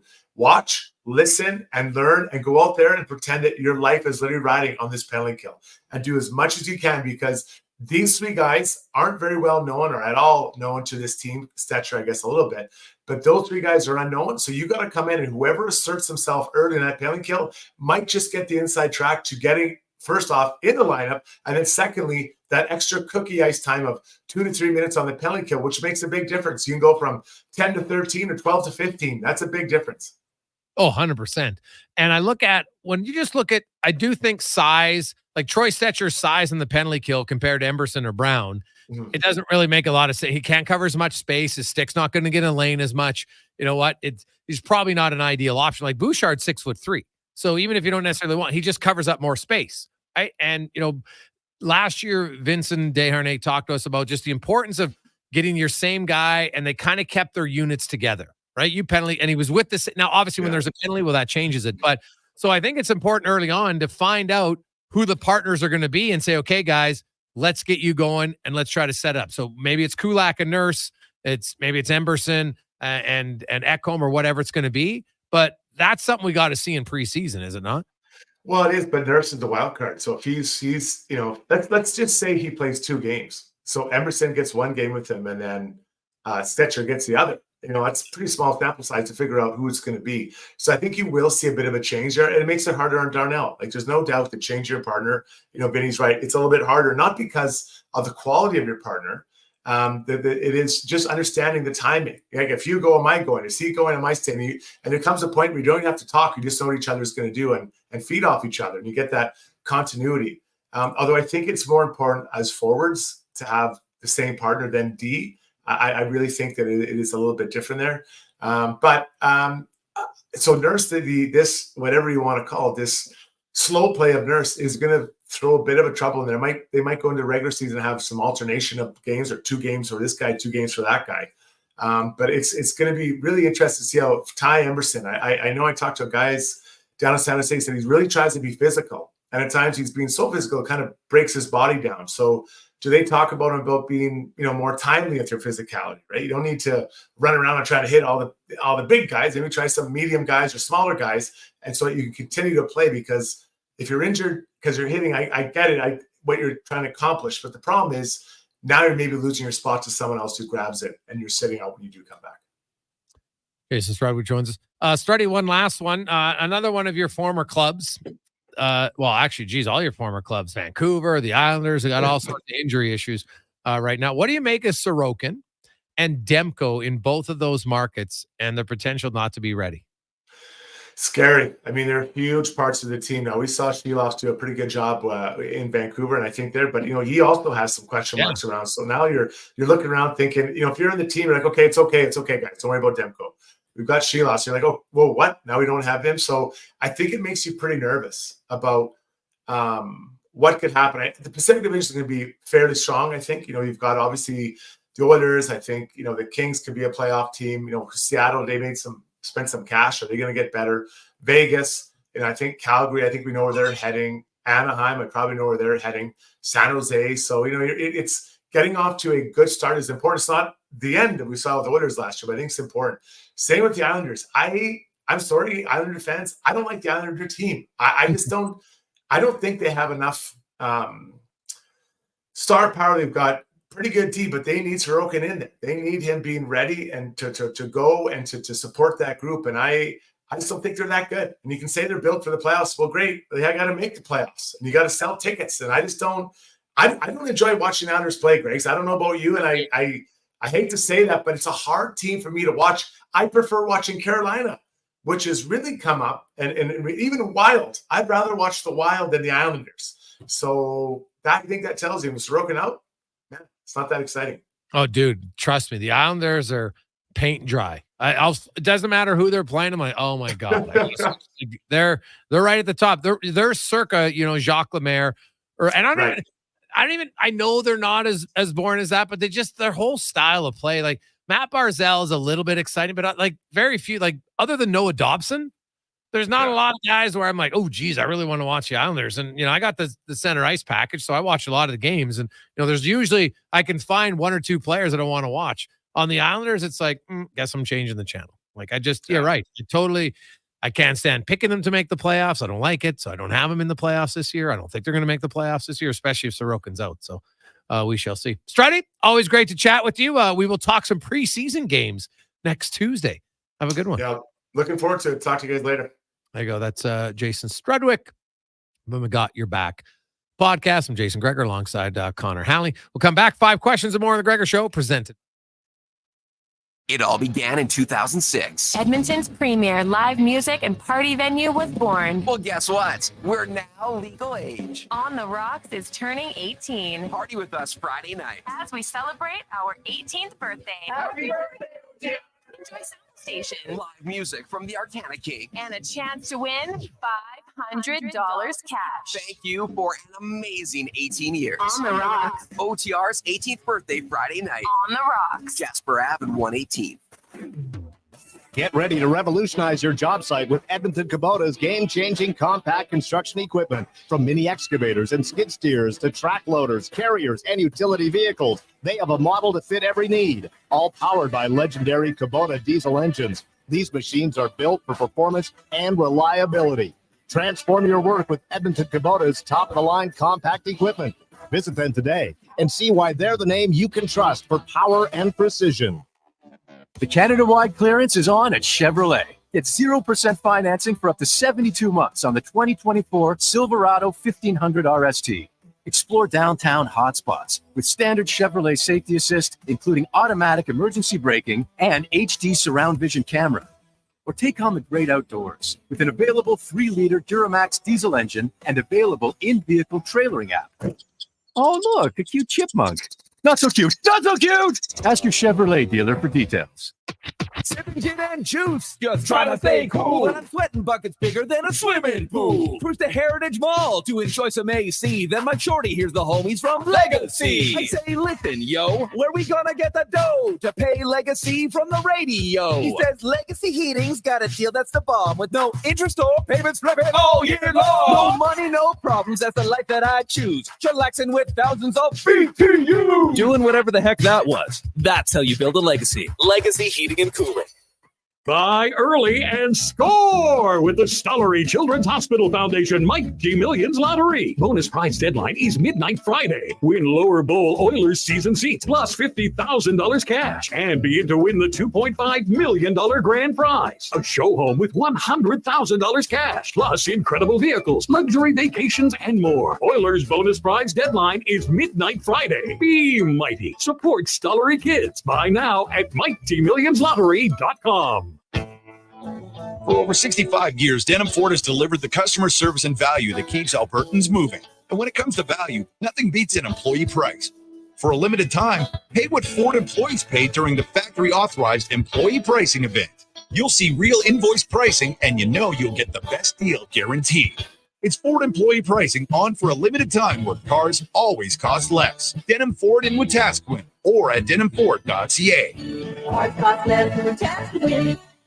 Before every big interview, every big presentation, every big moment, I've always looked in the mirror and put on my game face. But lately, my eyes look tired, my brow looks old, and I'm starting to think it's game over. Stop thinking and start seeing me, Dr. Vance Elliott, for skin refreshing treatments designed to give you a fresh and natural appearance. He didn't make me look weird. No, he gave me back my game face. Book your consultation today at drvanceelliott.com.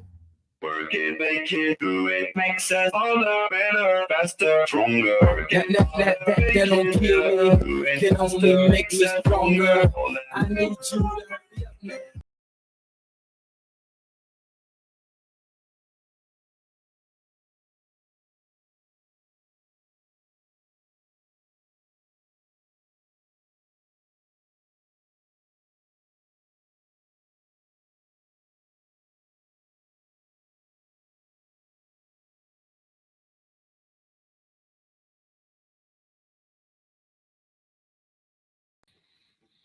Welcome back. Jason Gregor, Connor Halley with you. It's time for 5 questions brought to you by The Brick. And it's the last week of the tent sale. It ends on Thursday. So get in.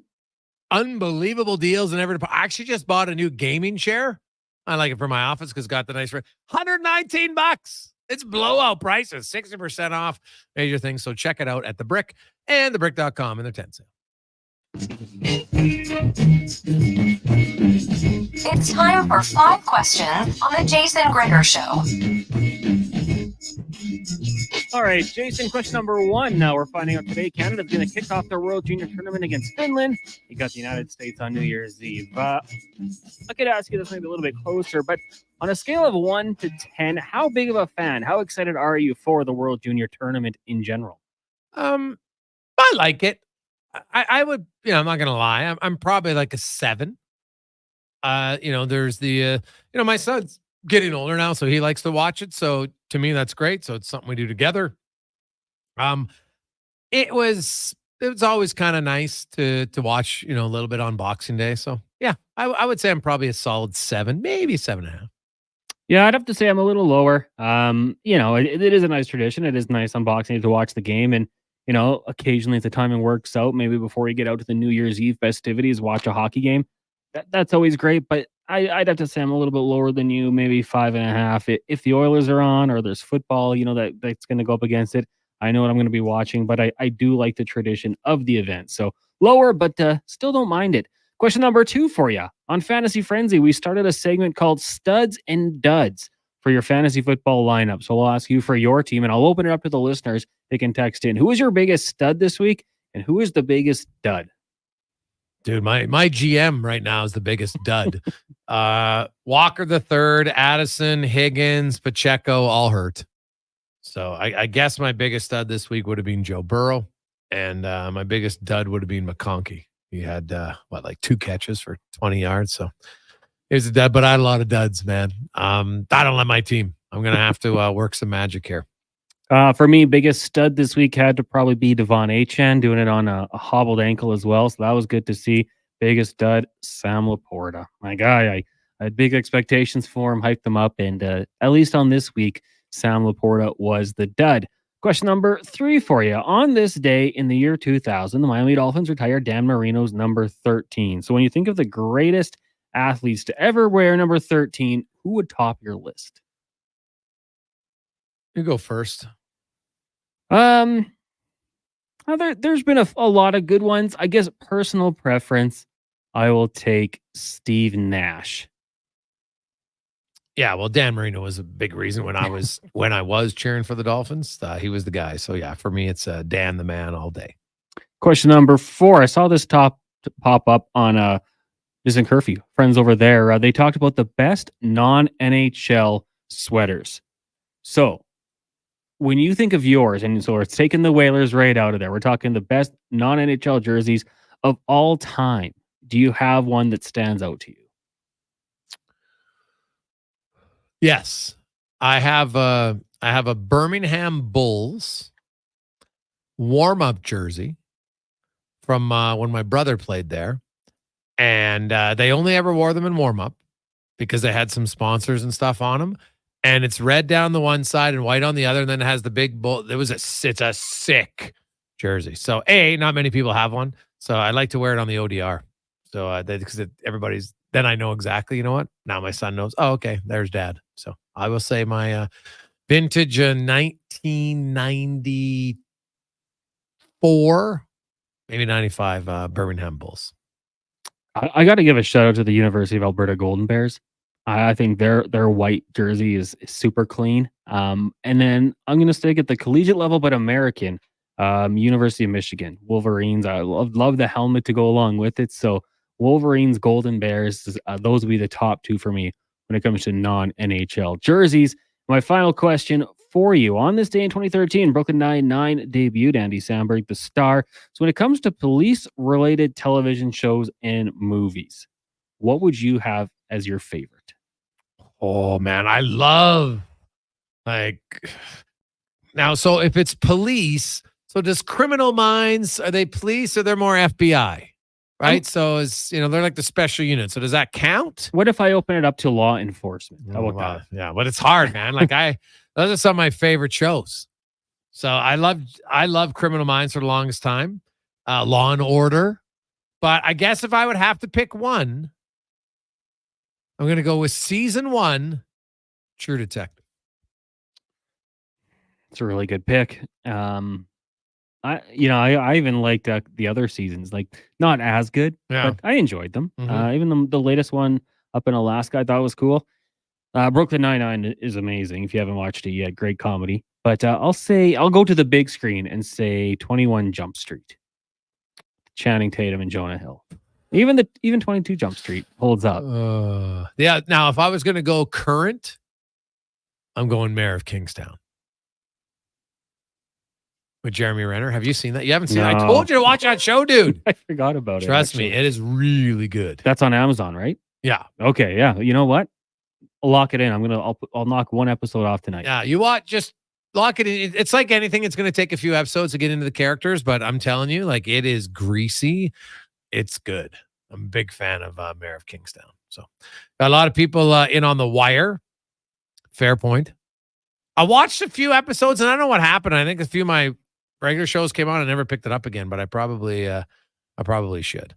So lots of Larry Highbaws for favorite number 13s from J-Dog and Mike and Stewie. So there you go. Hey guys, where was Christian Washington on your dud list? I started that tool in 2 leagues from honest Andy. Well, I don't have him on my team, but yeah, he would have been a dud for sure. Lots of Peaky Blinders. Oh, now, were they law enforcement? I guess they, in a way, kind of. So that's all right. But Peaky Blinders, sick wardrobes too. Sick wardrobes. A lot of if you're aging a little bit older, 80s Hill Street Blues from Phil. Oh, that was a good show. Really good show. Hey guys, what about Dukes of Hazzard? Roscoe Pico Train. Oh, Boss Hog. Hey, you know what? Why not? Falls into the category. Enos. Oh, Daisy in the jean shorts. Ooh. Honestly, I think why, you know what? I still have something for you. See a lady in jean shorts. I'm still kind of like, whew, I like it. The old Daisy Dukes, man. Good stuff. Good stuff.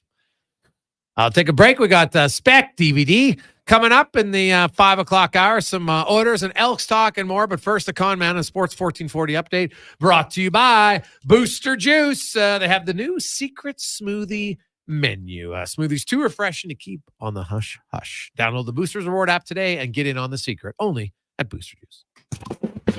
This is a Sports 1440 update. CEO and President of Hockey Operations Jeff Jackson announced today that the Oilers and assistant GM Brad Holland have agreed to mutually part ways. Holland joined the Oilers as an organization as a scout back in 2019 and has been elevated to the assistant general manager going back to 2022-2023. The Dallas Stars agreeing to a 5-year, $26.25 million extension with Esa Lindell. He played in all the 82 games last season, scoring 5 goals with 26 points, averaging just over 24 minutes of ice time per night. And Vancouver Canucks forward Dakota Joshua has announced he's recovering from testicular cancer. In a statement shared by the team, Joshua wrote that doctors discovered a lump earlier on in the summer and were successfully able to remove the tumor. The 28-year-old from Michigan said he plans on returning as soon as possible, working hard every day to rejoin his teammates. In the NFL, the Dolphins are placing quarterback Tua Tagovailoa on the IR, according to the NFL Network. Tagovailoa, 26 years old, was diagnosed with a concussion in his third quarter of the team's 31-10 loss to the Bills last Thursday.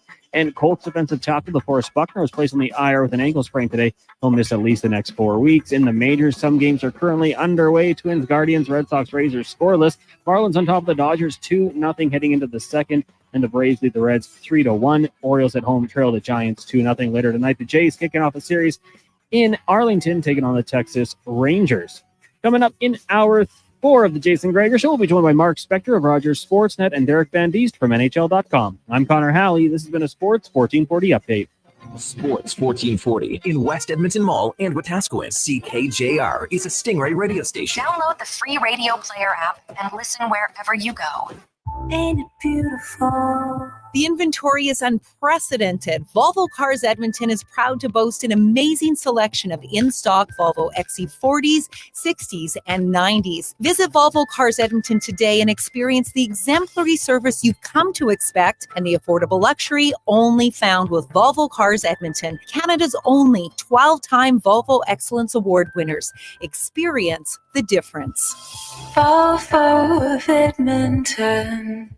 In 100 meters, turn right. Actually, no. Turn left. There's some awesome new breakfast wraps at McDonald's. Really? Yeah. There's the sausage, bacon, and egg, a crispy seasoned chicken one. A spicy and egg. Worth the detour. They sound amazing. Bet they taste amazing, too.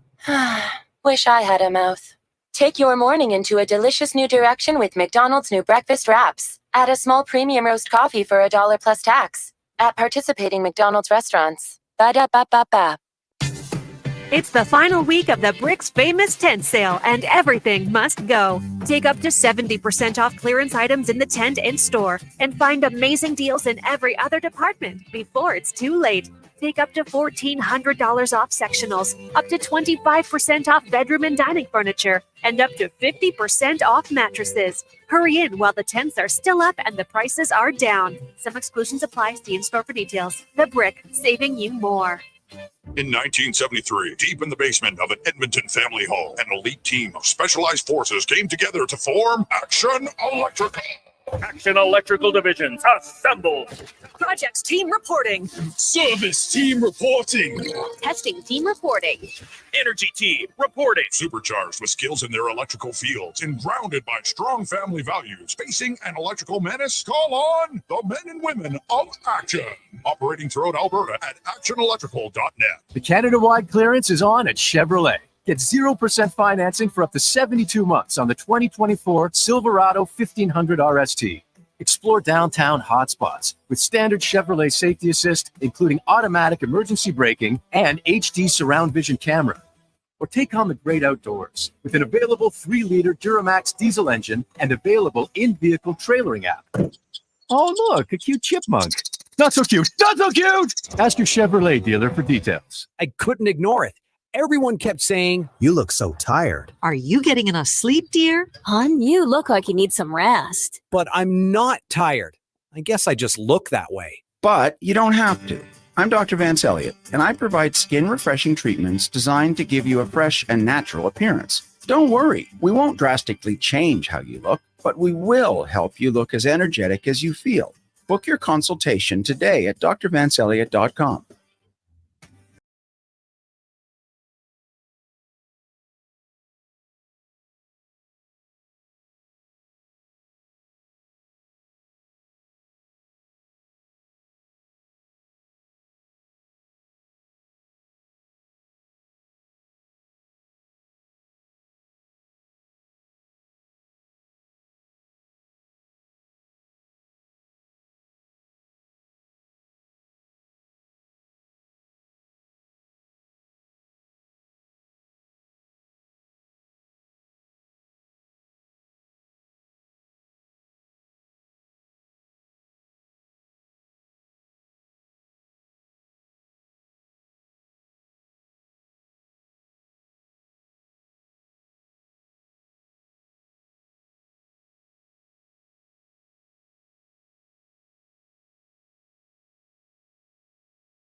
Another busy Tuesday afternoon as we roll through. How are you?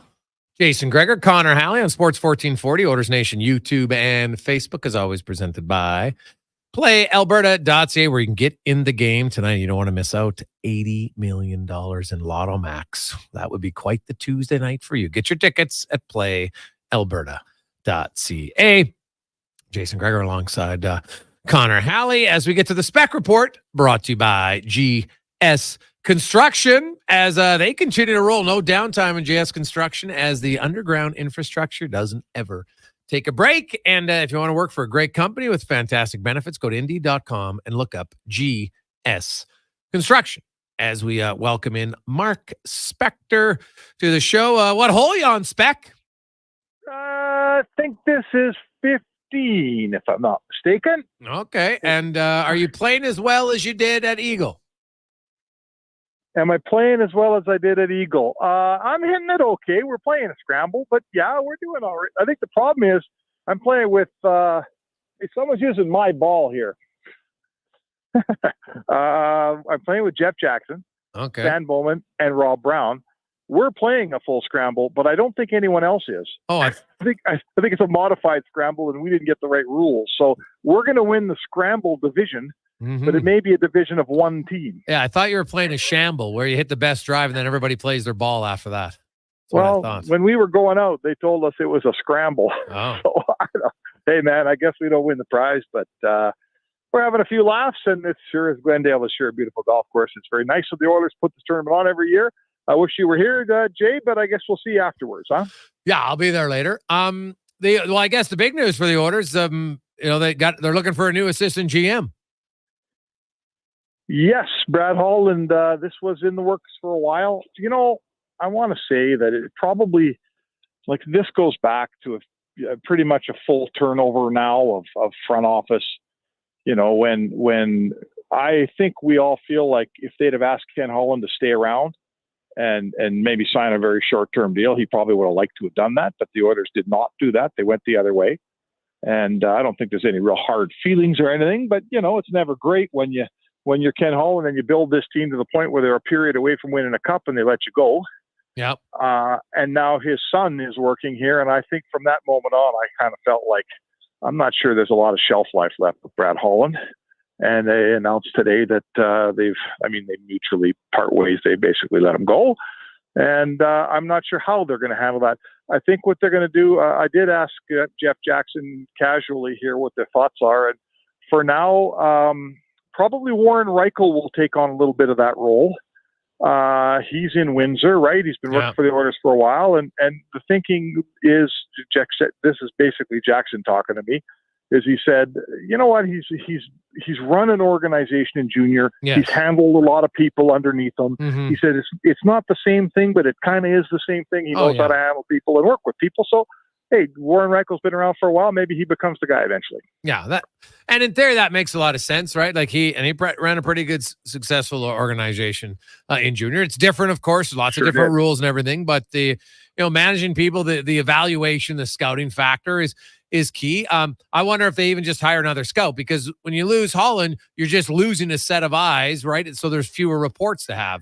And I think right now for the Oilers, they need to find as many hidden gems anywhere that they can. So, you have a salary cap for roster players. You don't have a salary cap for scouting and everything else. And I would expect that they would at least want to replace and have another body and do some scouting.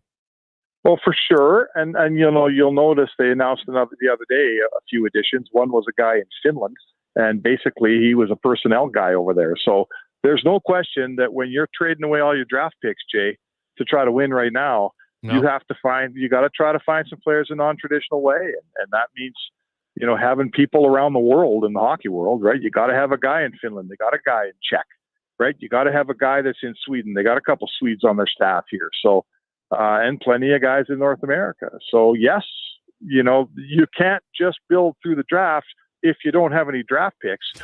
So they got to figure out other ways to bring players in here. And that's exactly what I think Jackson's doing here. Yeah. Mark Spector joins us. No other PTOs expected? Not that I'm aware of. No, not that I'm aware of. I think they're full up and ready to take medicals tomorrow. Yeah. And, we'll find out, if anybody's banged up enough that can't be on the ice. Darnell Nurse sounds like he might not be ready to go to start camp anyway. We'll see what happens as it progresses. The Joshua, Dakota Joshua news today in Vancouver, right? So obviously fairly scary, but the good news is they found it. He's on the road to recovery. We saw Phil Kessel had this happen very early in his career as a member of the Boston Bruins. Ended up, being the Iron Man in NHL history. So who knows? But obviously, you wish the young man the best. But Vancouver's got, they all of a sudden that's a guy that was had a pretty good year for them last year. Now Demko's health and Shilov's health. So they're not having the best start health wise in Vancouver. Well, you know what? There's always a theme in hockey, and the team. One thing about Vancouver. A year ago, and I remember this vividly, Jason, I was doing a radio show in Vancouver, a hit, and the topic of their day was, are the Canucks going to make the playoffs? Mm-hmm. And they were asking every guest from every city, and it was a legit question, and we hoggled back and forth. Do you think they'll make it? Well, maybe, kind of, sort of. Well, they went out and won the Pacific almost wire to wire. They, they had the highest shooting percentage in the league as a team, and that team, let's face it, they always struggle to have the same regular season 2 years in a row, don't they? I mean, that's just hockey history. I'm not saying it because they're the Canucks. I would say that about any team that overperformed a year ago. So now they come into this year, they're looking to, catch a little bit of magic in a bottle again here. And right away, they got questions in goal with Demko and Shilovs, and that's not good. And a guy like Joshua, who man, did he give the Oil fits in that playoff series. I think, like, I'm with you on the Kessel comparison. Let's hope for Dakota Joshua, and then hopefully everything goes good for him and all that. It might be hard to start the season really strong here. This could interrupt his season a little, and let's hope it's not for too long. But that's just another sort of notch on the pegboard here. And you're right, Jay. We haven't even gone to camp yet, and they've already got some issues. Yeah, and it's it's not ideal for anybody. The New York Islanders, Sorokin's coming off the back surgery, and they don't think he's going to. Well, he's not going to be ready in place. So Edmonton's not the only team. There's going to be a few other teams that have nicks here and there. The Oilers have a fairly favorable schedule to start with 6 of their first 8 on home ice, and I think it's 7 or 8 of their first 11 against teams who didn't make the playoffs last year. So that, they have a chance in theory on paper to get off to a good start in that regard. I look at them, and then I want to switch gears to the Elks spec. And you know what? The biggest game in a long time for the Elks taking on Winnipeg. Trey Ford going up against his brother in Winnipeg, who has 6 interceptions. So that's a fun little storyline that I'm sure writers will love to talk about. But, it's kind of it's a pretty big week for them. So they play Saturday night, should have a good crowd. The Oilers will have their preseason home opener on Sunday. What's your expectation, Spec? When you look at kind of how Knobloch is going to use this preseason to trying to find some continuity on his back end. Yeah, I mean the wrench. I don't mind much if Nurse has to miss camp, and just to get healthy. Like, I don't care how much time he misses. Get him back healthy. Don't put him in injured. That's fine. The part that it's messing up here is the fact that the glaring hole on that defense is Nurse's partner. And you can't start working on that problem until Nurse is playing. Right. So that's a bit of an issue, for the Oil. That's, you want to see, does he have chemistry with Emerson? You want to see, how does he look in a game with Stetcher? In a normal preseason, Darnell Nurse might see a little more time this year because of that situation than in a normal year. So, listen, you're not rushing him. He's a really important player for the Oilers. If he's not right, you're not playing him. So they'll, I don't know. You saw him practice, Jay, on those captain skates. He looks like he's more than able to do a non-contact practice. Yeah. So maybe they can get, 50% of that project accomplished at practice. I don't know, but it doesn't sound like he's going to play many games till the end of camp. Yeah, and so that makes it a little bit harder. There's no question about that. It makes it a little bit harder. Spec, we'll let you get back to it, and we'll see you after the round. Hey, thanks, Jay. There you go, Mark Spector. No clue on the rules of whether it was a scramble or a shamble. There's going to be some controversy already. That's just unprofessional on his part. Guy, how do you not know the rules? That's just unacceptable. The rules are clearly written out there. He's playing with the bosses, though, right? Like, well, does he not want to overstep his boundary, maybe? Or I don't know there, but geez, you want to be like, hey, who's running this clown show? Guys don't even know the rules. What the hell's going on? Having some fun chirping them for sure. We'll take a quick break. DVD is back. I do want to ask about a young and up-and-comer Canadian who is, I think, earned himself even more of an opportunity. We'll get to that and more on The Gregor Show, presented by PlayAlberta.ca. We'll get your text at 833-401-1440 in our email inbox, 833-401-1440. Rule number 12, not spending the afternoon tubing on the Pembina? Next, you're going to tell us you don't wear flannel. Summer in Alberta has its own set of rules. And if you're looking to add a little extra fun, Play Alberta has it all. Use promo code SUMMER to snag a $50 casino bonus for casino, instance, and live dealer with your next deposit. Get ready for promotions throughout the summer to help you make the most of those sunny Alberta days, because we all know they won't last long enough. Bonus terms and conditions apply. Some things just work together. Sticks and pucks, cleats and AstroTurf. Your love for the game and Papa John's passion for better ingredients, better pizza. Nothing pairs with the game like Papa John's. Crafted with signature sauce, toppings, and original fresh dough. They're the champion of pizza. And now you're the champion of winning deals. Just order at papajohns.ca. Use promo code SPORTS20 and score 20% off any regular menu price order. Having us on the radio this afternoon, and I understand one of you is saying, and I understand one of you is saying Brad Slater.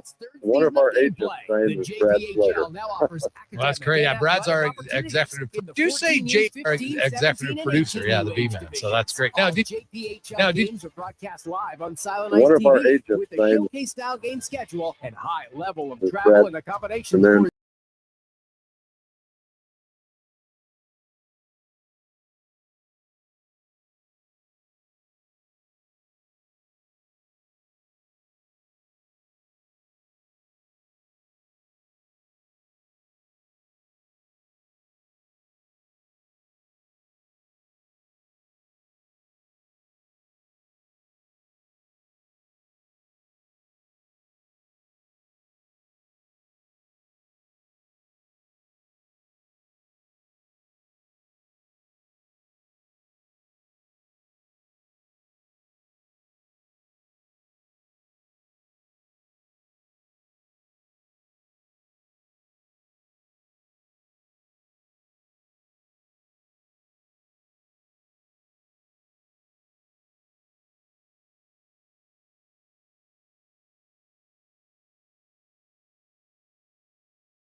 Halley, Sports 1440, sports1440.ca, live on Oilers Nation YouTube and Facebook. Good afternoon. How you doing? Hope you're having a wonderful day as we continue to roll. Busy afternoon as we go in the room. Now, brought to you by the 7th annual Jason Gregor Pizza Pigout, which goes on October 24th downtown. You can get your tickets at jasongregorpizzapigout.com. All of the proceeds going towards kids sport to get kids in the game. So if you want to go get your tickets, and if you're a pizzeria, you want to help out supply some pizzas, just send me an email, Gregor at sports1440.ca. We'll tell you how you can get involved. Or just reach out to Dana at Kidsport. Might be even better.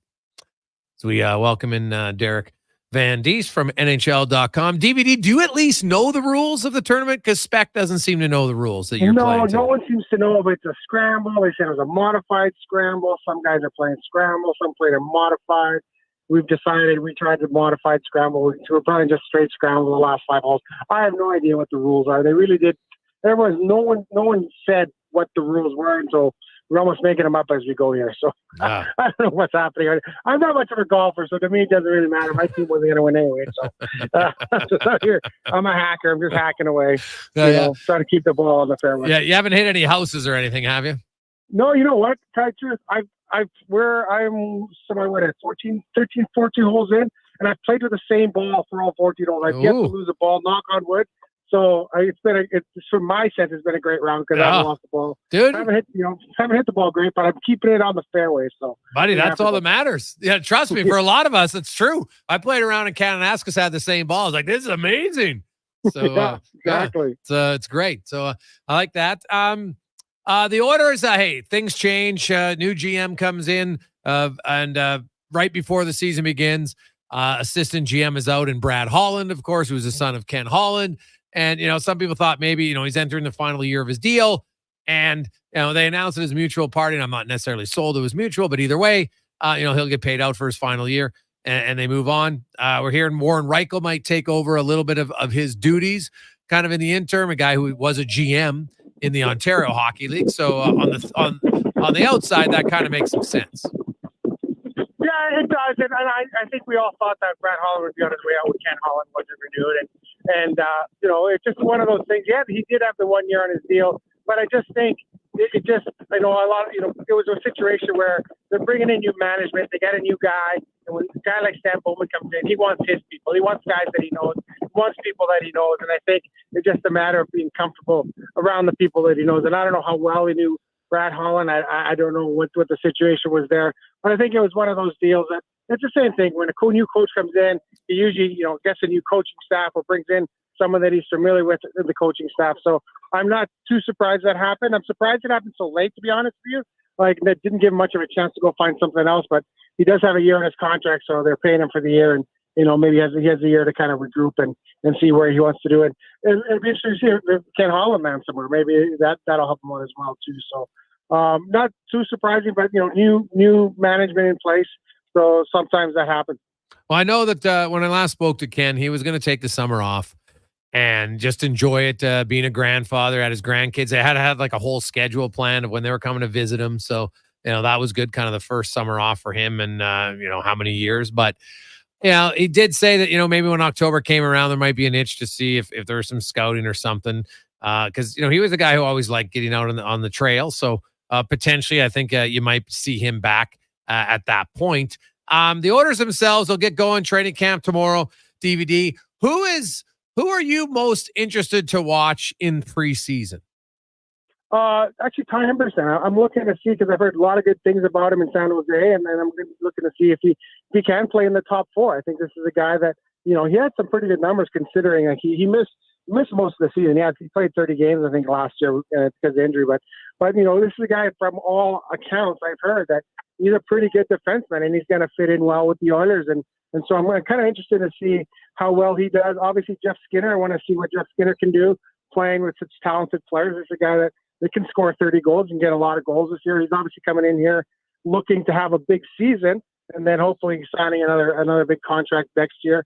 But he obviously got that last 3 years of his contract bought out in Buffalo, so he's got something to play for. He's got something to prove. So I'm looking to see what he has left, and then obviously Victor Arvidsson. He's a guy that I don't know how many games those guys will play, but this is a guy that the owners know well from playing him in the playoffs.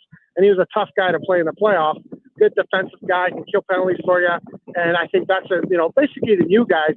You want to see what they can contribute, because I think a lot of people really like what Jeff Jackson did in the offseason to kind of not only bring the guys that were on the run back, but I think he brought some new guys in, and particularly Jeff Skinner. I'm really interested to see how much he has left in the tank, and he's a talented player, and when he's playing with talented guys like McDavid or Draisaitl, I'll be interested to see what kind of numbers he can put up this year. So probably those three guys. I'm looking to see what happens in training camp.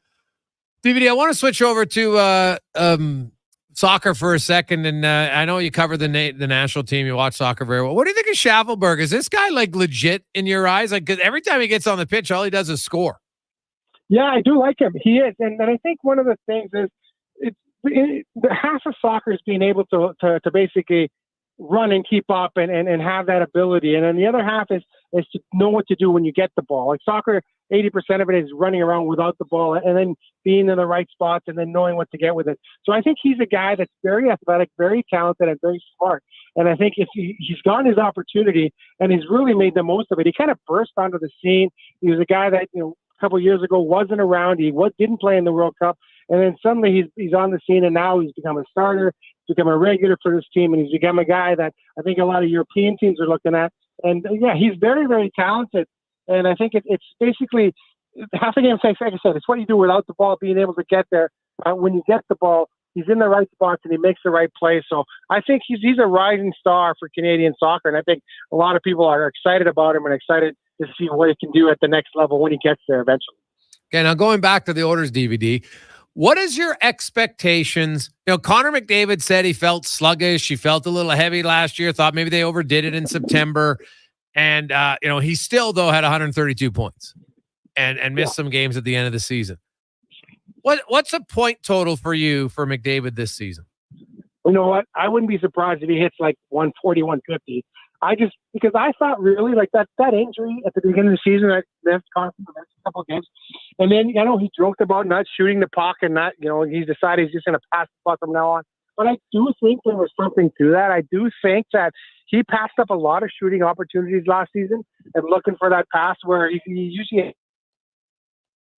I think if he's come back 100% healthy, I think he'll have that shot again. I think he'll push the 40-goal plateau again, maybe the 50-goal plateau, and then just because he's got more weapons around him this year, he's got more guys that can finish.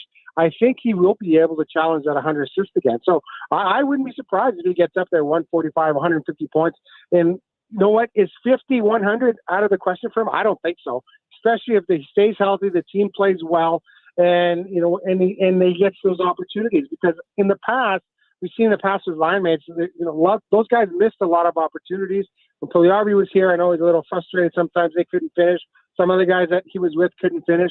But if a guy like Skinner or a guy like Arvidsson, if Hyman has another big year again, if Nugent Hopkins can come back and have a big year again, there's no reason I think he can't put up those ridiculous numbers. But what I do think, though, is that he doesn't really care about the numbers. Right now for him and Leon Draisaitl and most of those guys, it's all about getting in the playoffs and doing what they can to be 100% in the playoffs. And I think, he looked at it and going, you know what, it was a long season last year because we started it early. We wanted to be ready for the season.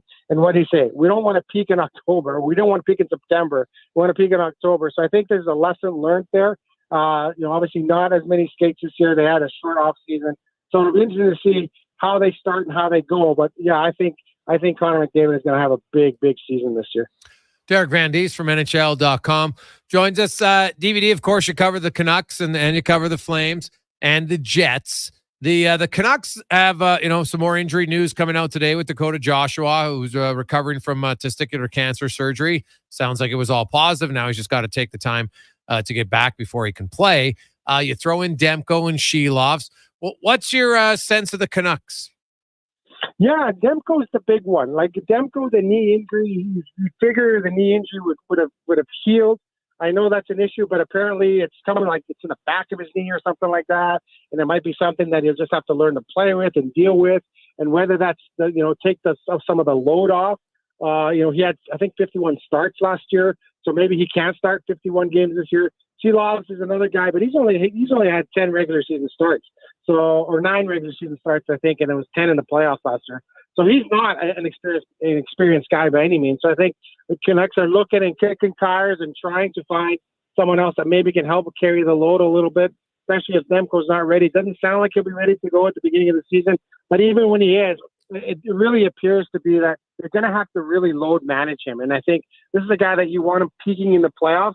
It's great that he had a great regular season, but if you can't have him in the playoffs, it really doesn't mean anything. And I think right now, I think that's the big issue with the Canucks is who's going to play goal for them, because Casey DeSmith is no longer there. So they only have those two guys, really. They don't have really anyone in the minors. So I think they are kicking the tires and looking for a third guy. Yeah, well, they might have to. And, Lankinen's out there if they want to go get him. It sounds like they tried to get Antti Raanta, and Antti Raanta said, I'm not interested in coming back to North America. He's going to stay play in Europe. What about the Flames? Like, are they a bottom 5 team in your eyes? Like, because you talk about goaltending, like, they're going in with Vladar and then, Wolf, who I know has been good at the lower levels, but really hasn't proven much up high. No, and I think they are rolling the dice with Wolf, and obviously, yes, he's a 2-time American Hockey League goaltender of the year. He won the MVP, I think, last year, a couple years ago, of the league. Not expected of him, and I was surprised how often he was getting beat over the shoulder. And you're a small goalie, you don't want to get beat up top. So, but NHL shooters are a lot different than AHL shooters. So, but somehow Calgary thinks that he can make that adjustment. He can be that guy. But I think the Flames are going to go through some growing pains this year. And I think there's going to be a point where Nazem Kadri is going to say, hey, I didn't sign up to be on a rebuilding team. I thought you guys were going to be a competitive team with Huberdeau and myself and a bunch of other guys. And now you've traded off a bunch of guys, and here we are rebuilding. So it's going to be interesting to see what happens with Nazem Kadri. And they got to get Jonathan Huberdeau playing. Like, this is a guy that had 115 points in Florida, and he had the biggest drop in the history of the NHL, 65 the next year. He had 52 last year. They need him at 80, 85 points. They need him to get going. They got to find a way to get him going, or else they're going to have to take a hard look at that and see what happens. But, yeah, I really, really see Calgary struggling this year. They're going to get some young guys an opportunity to play, but, yeah, it's going to be a tough go in Calgary, especially if Dustin Wolf isn't the guy that they hope he is. If he struggles, then that's going to be a long year in Calgary. Well, DVD, enjoy the final few holes. I look forward to the controversy that will happen after for all of the guys trying to figure out the scoring. So good luck with that. It will, because no one seems to know the rules. Oh, so embarrassing. Oh, that's awesome. I can't wait. Can't wait to find out who's responsible for that. Thanks for your time. Yeah. No problem. Thanks for having me on. Derek Van Dies joining us. He's at the Oilers tournament today. Teed off at the Glendale course in great shape, but clearly the rules weren't put out. So I'd like to know who's going to take the one on that. I'll say this: it would never happen in the Ken Holland era, because he took golf very, very serious. He probably himself would have outlined all the rules beforehand. He loves golf, so we'll see. I'm sure there'll be lots of chirping about that. When we return, we got lots of texts to get to. So we had Billy Bob Thornton on earlier in the show that got a lot of contacts going. Also on the Oilers, and hey, training camp. It's medicals tomorrow. Then they're on ice Thursday, Friday, Saturday. Fan day on Sunday for all of you who are planning to go down. There's the locker room sale. There's the autographs, and there's a preseason game that night against the Winnipeg Jets. So it's going to be a busy weekend. You got the Elks game on Saturday night. So should be loads of fun. It's all that and more when we return to the Gregor Show, presented by PlayAlberta.ca. Ain't it beautiful? There's electricity in the air. Carrie Dahl here for Volvo of Edmonton, where the Volvo XC40 and C40 fully electric vehicle is now in stock, along with a great selection of Volvo T8 hybrid models. Experience the trusted Volvo quality and technology to power into tomorrow at Volvo Cars Edmonton, Canada's only 12-time Volvo Excellence Award winners. Experience the difference. Volvo of Edmonton. It all began in 2006. Edmonton's premier live music and party venue was born. Well, guess what? We're now legal age. On the Rocks is turning 18. Party with us Friday night as we celebrate our 18th birthday. Happy birthday! Enjoy sound station. Live music from the Arcana King. And a chance to win $500 cash. Thank you for an amazing 18 years. On the rocks. OTR's 18th birthday Friday night. On the rocks. Jasper Ave and 118th. In 100 meters, turn right. Actually, no. Turn left. There's some awesome new breakfast wraps at McDonald's. Really? Yeah. There's the sausage, bacon, and egg, a crispy seasoned chicken one. A spicy and egg, worth the detour. They sound amazing. Bet they taste amazing, too. Wish I had a mouth. Take your morning into a delicious new direction with McDonald's new breakfast wraps. Add a small premium roast coffee for $1 plus tax. At participating McDonald's Gregor Show presented by restaurants. Ba-da-ba-ba-ba. It's the final week of the Brick's famous tent sale, and everything must go. Take up to 70% off clearance items in the tent and store, and find amazing deals in every other department. Welcome back, Jason. Take up to $1,400 off sectionals.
Wild. Welcome back. Tuesday afternoon. How are you? Jason Gregor, Connor Halley. May have to give you a warning before that below average singing comes in. Gregor Show is always presented by PlayAlberta.ca. Get your tickets. $80 million tonight for the Lotto Max draw. Good luck. Come on. One of you do, aren't you? I know you are. Go for it tonight. Should be great. You got lots of texts. Hey, boys, honestly believe McDavid is going to score 154 points from Daniel. Playbook Vic says 164 if he's healthy and plays all 82. Hey, guys, speaking of golf, shout out to Carol, who got not one, but 2 hole-in-ones recently at Lewis Estates. What? On the same day? From Jesse. 2 holes in one in the same day? What are the odds of that? Does that mean you have to buy 2 rounds? Or get 2 rounds? I still think that it's the most ridiculous rule. If you get the hole in one, you should be getting rounds purchased for you. That's just my thought. Who knows?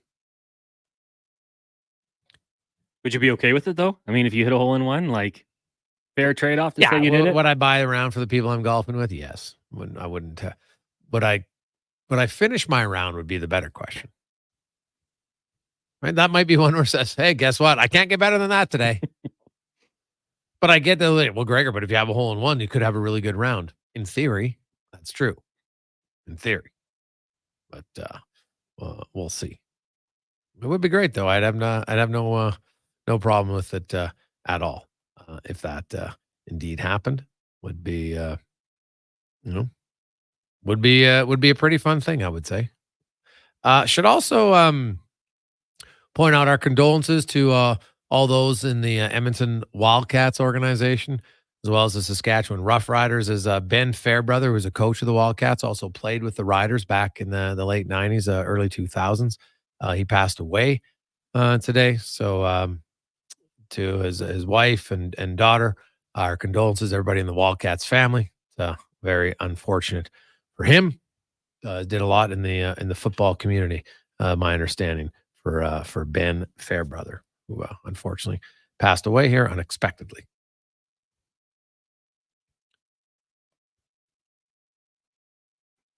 Hey guys, just when I thought your show couldn't get any better, you get my favorite actor of all time, Billy Bob Thornton, on the show. I have to say, I'm stunned but impressed from Doug. Well, Doug, all the accolades will go to our producer, Brad Slater, who did the yeoman's work to track down Billy and get him on the show. And I know we had some people saying, don't ask him about his movies. And I guess that's in reference. I didn't know this until after, but I guess, yeah, I looked it up. There was like an interview on CBC many years ago. And so I you know what? Now, I did ask him one question about his movies that relates to his sports station. Thought it made sense. But then, of course, yeah, it's about his band. We talked a lot of music and kind of tie the two in. And I thought you kind of got to know your audience. You don't get Billy Bob Thornton on when his band's playing and then ask him all about his movie career. That would be kind of stupid as an interviewer. I think you can tie in one question when especially it's a sports station and we ask him about his sports movie, Friday Night Lights. Billy was great. I thought he was awesome. And so, yeah, he is playing tonight at Cook County. If you are interested in watching, go see. There's a few tickets left. 17 albums, Cons. I have to say, I didn't see that coming, to be honest. I did not know about his touring career. Hard rock music, by the way. So, yeah, I gave a couple songs a listen. Sounds pretty good, actually. And I mean, we talked about it. Was it AJ? An award-winning engineer. Yes. Like, so obviously it's going to sound good. But yeah, it's really good, actually. Yeah, Definitely worth a Grammy listen. Award winner. Mm-hmm. So probably knows a thing or two about the getting quality sound. No question about it. So that's good. A few other texts of note. The Elks will be taking on the Bombers, and it's quite the storyline as Trey Ford and his brother Tyrell will be going head to head for the first time in the CFL. Now, if you didn't know it, they're twins. So Trey and Tyrell have obviously played together for much of their lives, but now they'll face each other in the CFL for the first time. And Tyrell's having himself quite the season with 6 picks already. So, there'll be some bragging rights on the line if you can get one against his brother. Meanwhile, obviously, Trey would love nothing more than to drop a few touchdown passes, potentially to the guy that his brother is covering. So, man, that'll be quite the afternoon, 5:00 start on Saturday for the Elks and the Blue Arms. Not to mention, it is a massive game. Winnipeg comes in leading the West Division. They got 14 points. The Elks are in 4th place with 10 points. 4 points separating first to 4th. BC's in there, but BC's played one extra game. So whoever wins, like if Edmonton wins over Winnipeg and Saskatchewan beats Calgary, then you would have all top 4 teams within 2 points. How awesome would that be? Winnipeg and BC at 14, Saskatchewan 13, Edmonton would be at 12, and they'd all have 4 games remaining. Woo-hoo! Could make for a great final stretch, of course. The Elks and the Bombers would play again next weekend. Saskatchewan hosts Ottawa. Then you have BC hosting Calgary, Winnipeg and Hamilton, a little bit easier skeds. And the Elks on October 5th host the Saskatchewan Roughriders.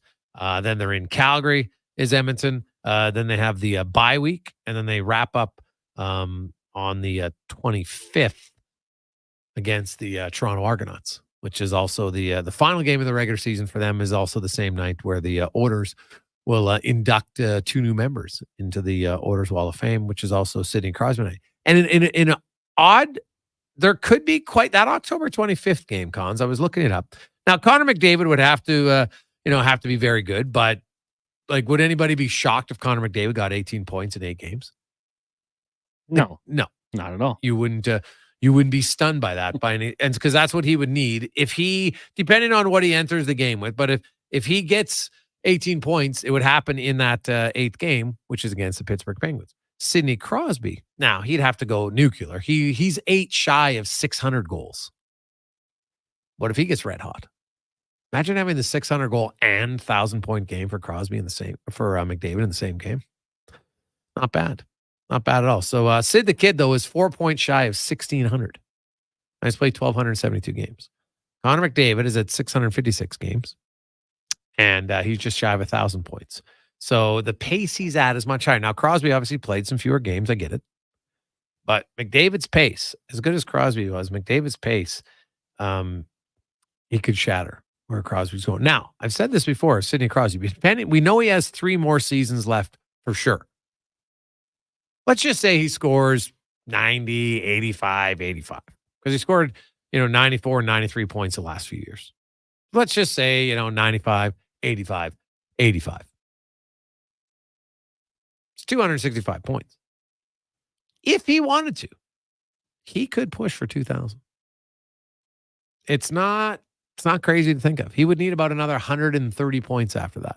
So 2 more seasons. Those 65 points. Could he do it? He's got an outside chance if he wants to become only the second player 2,000. But if he doesn't, lock it in. Connor McDavid's getting to 2,000 points in his career. I just look at the pace he's on right now. He's going to be the 3rd fastest to 1,000, most likely. If not 3rd, he'll be 4th by a game or 2. And he's still in his prime. And athletes today, their prime lasts much longer than it used to, just because of nutrition and training and everything else, physiotherapy. The advancements that the players had now is unreal. So, hey guys, the odds are 67 million to 1 to get 2 holes in one in the same day. Carol should have bought a lottery ticket. Nice. Hey guys, I'm like you, Gregor. I'd leave on a high note. Blair from Alcomdale, get a hole in one. I'm out for the day. Out for the day. So we'll see.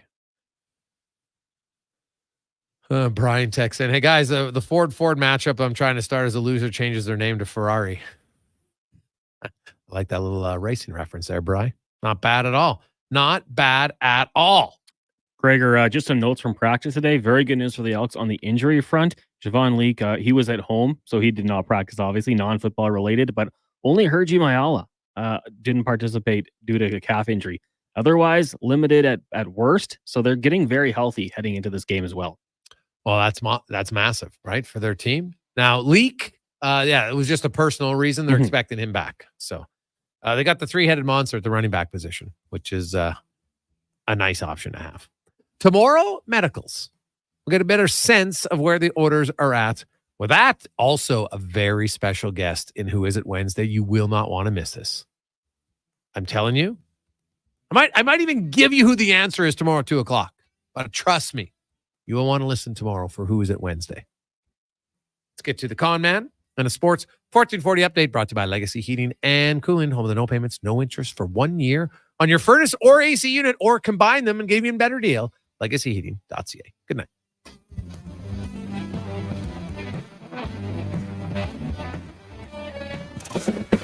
This is a Sports 1440 update. Oilers CEO and President of Hockey Operations Jeff Jackson announcing today that the team and assistant GM Brad Holland have mutually agreed to part ways. Holland joined the Oilers organization as a scout back in 2019 before being elevated to assistant general manager in the 2022-2023 season. The Dallas Stars have agreed to a 5-year, $26.25 million extension with Esa Lindell. Lindell played in all 82 games last season, scoring 5 goals and 26 points, averaging just over 24 minutes of ice time per night.